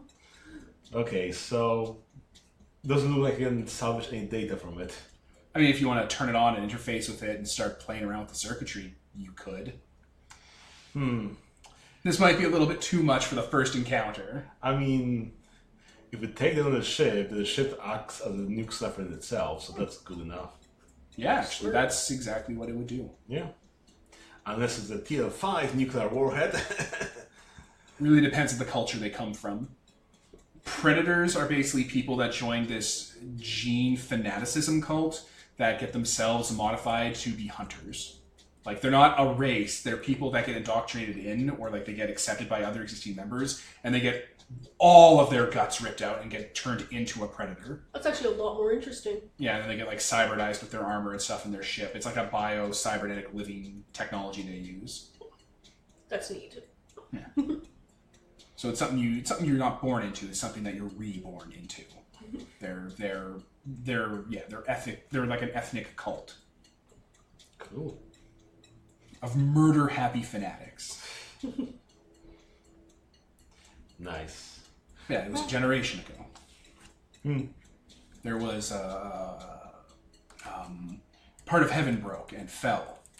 Like she's pointing to the mural and it shows like what clearly is a space Hulk falling from orbit onto a nearby area, and then these things coming out like a miasma. That's the Mars. Okay. Yeah. Jeez, that was in the atmosphere. It might have floated in out of system. It happens. You'll find space hulks that have been floating for centuries or millennia that just were abandoned and were running at full speed, and after the Xenomorphs took over, they still ran because they go into hibernation and shut down if things aren't around to hunt, and the systems are so redundant that they just keep going. So 300 years after the colonies killed everyone on the ship just crashes into a planet, and the survivors spill on out. Fuck. Okay, no, that's interesting. Yeah. The mandate term for them, like there's a lot of terms for them, the mandate term for them is a gene stealer cult. Because like they're not sentient or anything. Like they seem to be kind of intelligent, but they're gene stealers. They grab onto the local wildlife and modify themselves to be like the wildlife and take on their aspects and spread and adapt. Cool. Yeah, it's not awesome. Oh my god. Yes? We have to not let them get anywhere near the Krogan. We'd never be able to kill it. It happens. Oh no. It happens all the time. Oh no. Yeah. No. Yeah, she kind of just like, so you're not part of the Devil Sailor Crusade? No, we're not part of them. I mean, look at us. We look even different than those predators there. They all have. You two don't look like the ones outside. Different. No, we're not part of the crusade. I'm not participating much in this conversation, by the way, because I said that on the reading. You read the books. So I assume that you were called over when they're like, "Oh, do you want to see some anthropology?" And you're like, "Fuck yeah!" Definitely, I would want to see that. Yeah. So that's why I assumed you were just Okay. being all like, "Oh yeah, okay, space cathedral, a rock fell out of the sky full of evil like mist, basically, and then it's like stuffed xenomorph exoskeleton." You're like, "Oh no." Well, at least they're dead. Hopefully all of them. Yeah. I mean, if it's been a generation, obviously they're all gone. Else they would have ripped this place apart. Tear itself apart. Oh, sorry, sir? Yeah, sure. Let me... Alright, we're back. Yeah. So, that all makes a little sense. Okay. Okay. So, haven't had any visitors in a generation. Those things came over. Okay, I get the general log of the place. Thank you. You're So- welcome. Do you go to the ruins at all? Are they locked down? There's nothing there for us. Hmm. Okay. They're pre-calamity structures. They're dangerous. They That go they over are. pre-calamity. Perfect. Oh, wait, that's not what they call it in They call it the Scream. right. Calamity is from Godbound. No, the shattering is in Godbound. Because the world shattered. What's the calamity? Ganon. Like, not Calamity. It's not called Oh. Calamity Ganon. What I'm talking about, they called it... Oh, no, I'm thinking of Final Fantasy VII. Because when Genova crashes, she was a calamity from the sky. Mm. I was thinking of Final Fantasy VII. Okay. No, so I think we've got the basic information. Yes. Is there anything else you think we should know? I don't know what you want. Fair. Like, what are the most important information you tell to an outsider here to get the run of the place? Like, who runs this place? What sort of social system do you have here, etc.? The mayor is our elected leader. Democracy. Yes. Good. What? We consult, the mayor works with the oracles. Oracles. Okay. We're currently at a peace treaty with Armistice. Good. Okay. We neighbor Ogholm. They prepare for war. Ogholme. Mm-hmm. They're they were devil sailors. They came a long time ago. They also fell from the sky from a piece of heaven. Interesting. They're horrific necromancers. Ooh. That's where it's from. Okay. Knew I knew it. Okay, so we probably also want to talk to them. Necromancy is interesting. Wonder what she means by that. Probably some Maltic. Possibly. Might just be as simple as raising the dead. Yeah, I can basically do that. could be. Okay, so I think we should be talking with the mayor then. Yes. And probably the oracles. I'm interested in what that Oh means. yeah, that too. Thank Is you. that- You've been is that- very helpful. All right. Would you like a death stick? You do have death sticks. I keep forgetting that you have death sticks. Which aren't cigarettes. They're like heroin in cigarette form. It does nothing for me, but And looks cool. she doesn't accept gifts. Oh, wait, no. Do you have... There was this thing the Crusaders brought. It came in a gift box. Like it was a gift. It was a cylinder. I pull up a Type A battery. No, smaller, slenderer. You use it like a pipe. Vaping. She goes over to one of the cabinets and kind of like goes through it. There's like fellow inserts, and yeah, it's actually an electronic like cigarette. It's like some of our elderly were using this to like help with their like they had eyesight problems. Huh. Glaucoma. It doesn't work anymore. It hasn't worked in 10 years. Can I take a look at it? Yeah. What is it? It's an e-cig, and yeah, it has medicinal herbs in it and stuff to help with like glaucoma and old age and shit. Okay, so if they know how to grow the herbs, they can basically do this themselves. They just need refills. It was good for like a couple 100 hours of use, or a couple 1,000 hits, and it just ran out in the generation it was there. But if they, what are you looking at? Oh, I just saw something outside. Oh, if they You literally have the bits on you to replace it. Okay, but if they know how to grow the herbs, can they perpetually make it themselves? No, they wouldn't be able to fix this or like replenish it. Okay, well then I'll just fix Just it. because it's like a concentrated formula. Like it's a little thing like the size of your thumb that like has thousands and thousands of uses in it. Okay, so yeah, I'll take it. And I'll like do whatever I have to do. You just pop out the canister and put a new one in. It's actually part of your med kit. Oh, well, there you go then. Here you go. Thank you. Just set it back in the case. And... It was clear to her that I fixed it, though, right? Yeah. Okay. Oh, like, I don't want her to think I just did nothing. And she's like, "Thanks." Put it back away. No, like she very clearly like opened it, took a bit out, and put a bit in, and they understand how that works. Okay.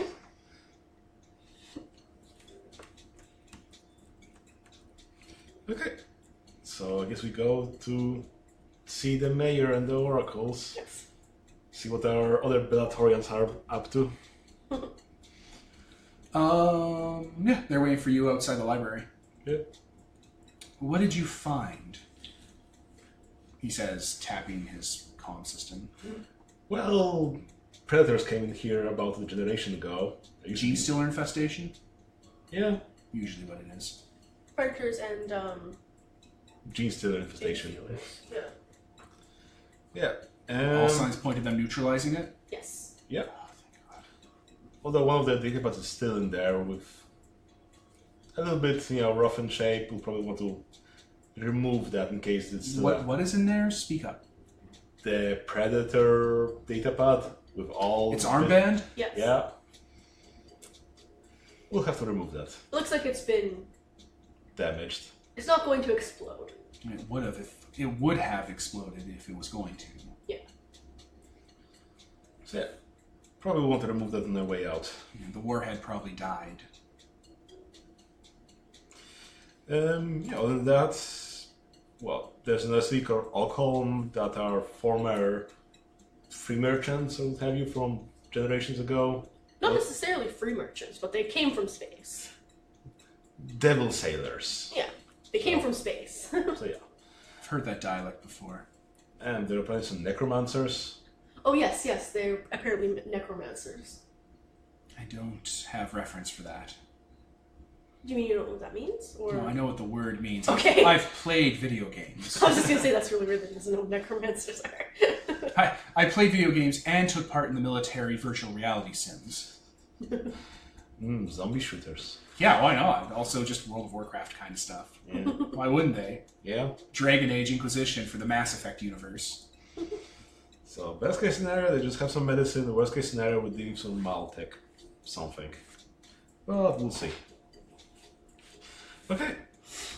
This place runs on a primitive and flawed democracy. They elect officials, and the officials campaign for votes. There's decision-making involved. It's all very rudimentary. They also seem to have some sort of religious component to it. Yes, they apparently have oracles. Which may be just psychics. Possibly. I didn't even Or consider drug them. addicts. Yes, I didn't even consider the fact that they might actually have real powers. I just assumed that it was fake. They were standing above a volcanic vent and it made them high. Either or. Well, we'll see soon enough. I mean, you're skilled to figure this out. I am, actually. Perfect. Yeah, there are psychics around here. Okay. It's a passive skill, too, so. Yep. I'm just letting you know, because now you're paying attention. Yeah. I mean, the actual psychics around that means they have some academy, whatever, so they've rebuilt that part of the Oh, screen. no, not necessarily. I can see if they have latent psychic ability. Yeah, but if they're adults, then that would have kicked in, and either they'd go feral and die, or Not they're always, surviving. but yeah, usually, yeah.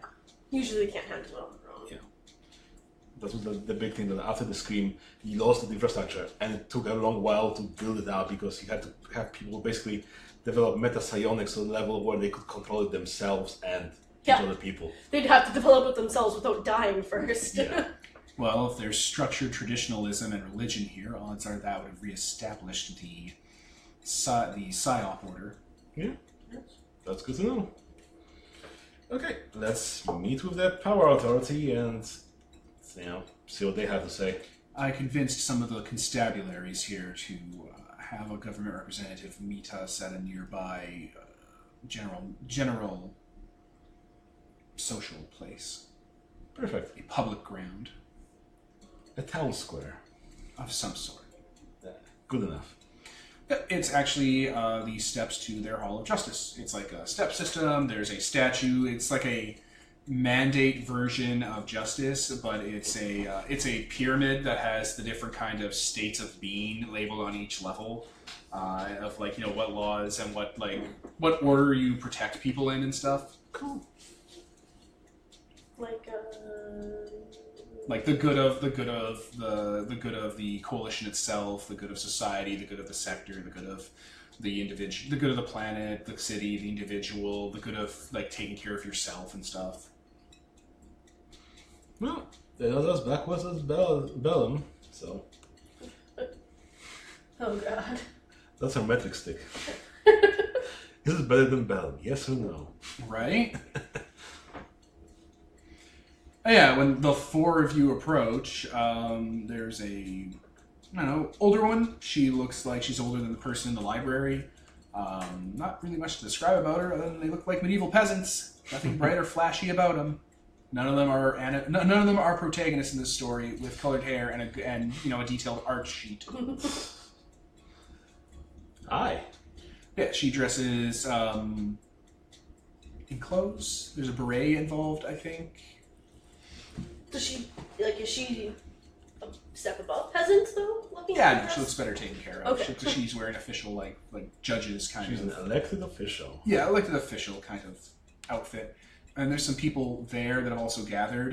The steps basically curve inward, almost like a little, almost mini auditorium around the statue, so that the statue's forward a bit, so that people could stand in the middle and lecture around the steps leading up to the Hall of Justice. Almost like a philosopher's talkie area, like they have in Rome. A senate.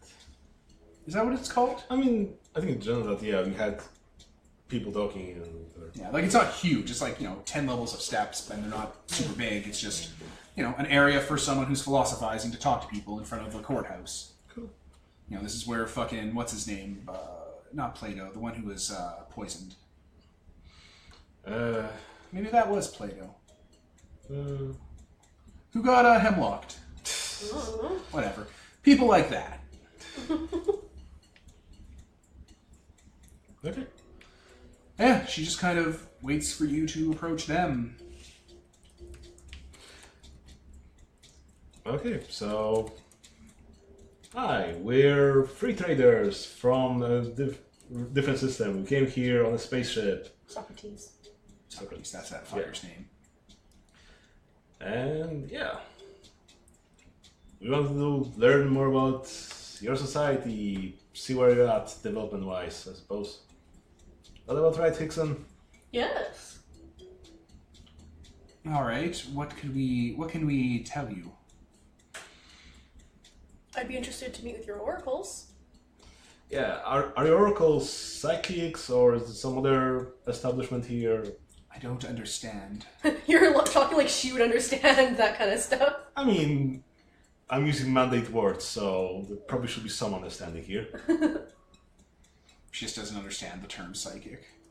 Metadimensional extraversion syndrome afflicted people.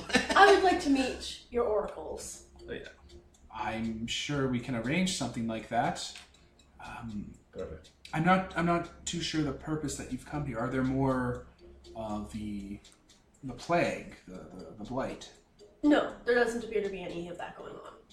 You look and act differently from your predecessors. Yeah, we're not part of the Crusaders. What are they called? The Crusaders. The Crusaders. Yeah, we're from a different part of the sector.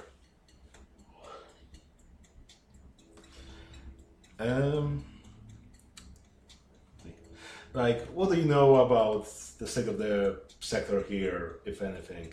Do you have some star charts here I could point you to? From? I know that our land was once part of a larger empire that spanned the heavens. And in the days of my of my ancestors and grandmothers, it all fell apart. There was a cataclysm. Yeah. Well, some societies still survived. Other parts of the sector are doing better, and so on. And we're here to reestablish the connection with you guys. There'll be more days coming. There'll be goods brought in to help you, and so on and so on. You're from the Federation. Close enough. The Crusaders were not. No. No, they were not. They were solitary zealots. No, we're part of the Praetorian Republic. It's similar structure to you, only more advanced technologically. So it won't be a problem, really. We're not here to just, well...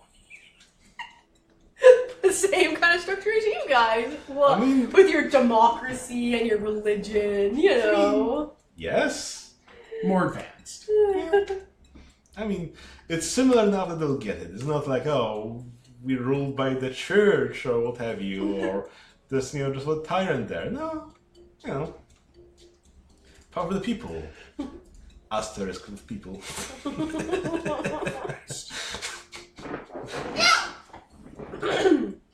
Okay, so what's going on with those ruins there? They're the remnants of the Empire, of the Federation. I suppose you don't explore it much? No, it's dangerous. Okay.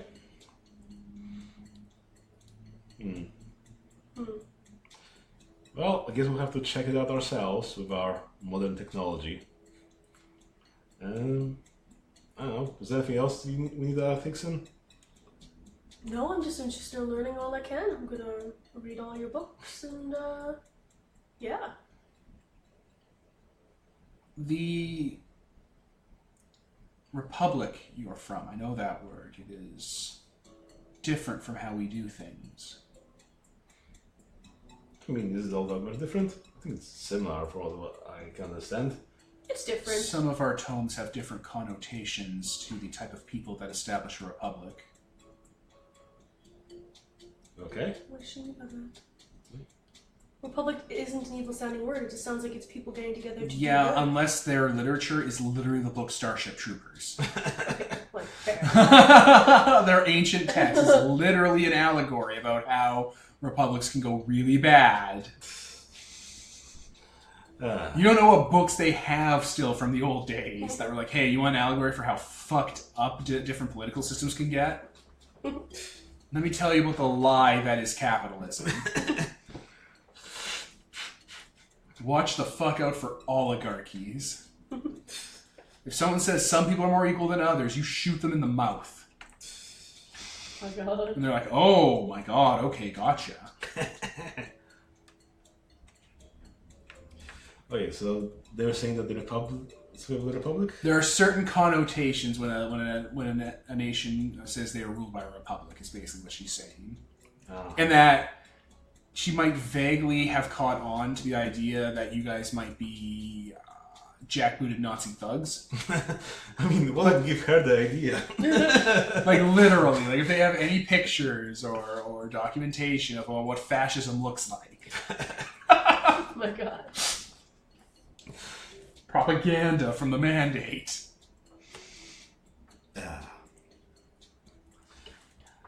Propaganda. It's a good song. So what gave you that idea? We have texts and surviving information from the Acropoli. There were philosophers and poets that spoke of the different ways things used to be and the ways that people organized themselves around power. Okay. So what are you assuming here?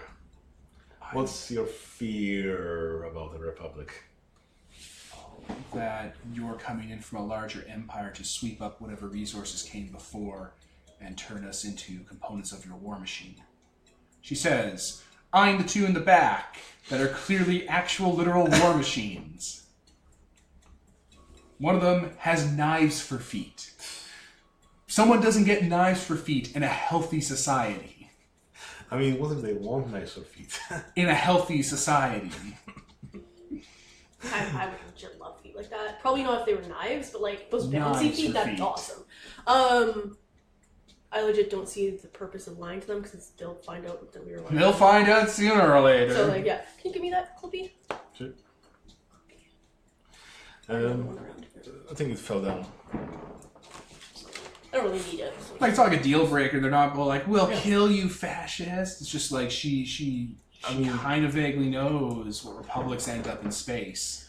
Usually, the Republic allows their satraps to continue with their own She government. nods that word. Yeah, Yeah. to continue with their own government and internal structures, pending some modifications How and many? resources, just resource sharing. I mean, how many of you are this on this planet? Like, what, a couple million, maybe, roughly? You look at your watch. I don't know. Like, Data pad. really? I don't know. Between the 4 or 5 nations, there are pretty. Our populations are healthy and growing. Excellent. What can you tell me about Oghome? They were devil sailors. They came from a calamity in the sky. A piece of heaven broke off. They built their capital around the ruins of that part of heaven and established themselves as truly arcane necromancers. So we're talking about raising the dead or making them walk like ghouls? What's going on? They take bodies of things that were alive and reanimate them to serve. They use brass and lightning for it. Oh, Interesting. they're Frankensteins.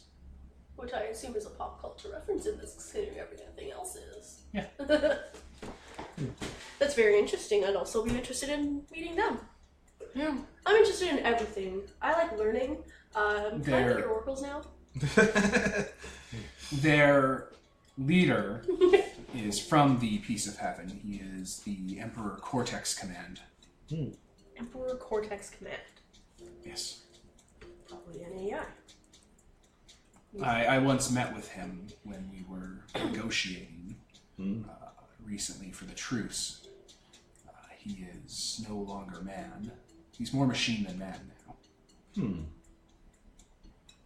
She tries to give you a description of him, and it translates through that he is basically a large machine spider body with a cybernetic brain inside an armored shell. Okay. And from inference, it's probably someone from the crash who just kept going, kept themselves alive afterwards.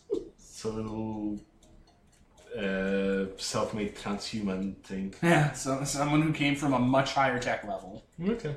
I wonder if when they say a piece of heaven fell, do they mean the part of the orbital ring, or if it was actually its own ship? I wonder if there were people living in the orbital ring before then. Either or. It basically things that fall here, and it sounds like this planet was in the way of a couple ships crashing. Like they've described ships crashing here for a while.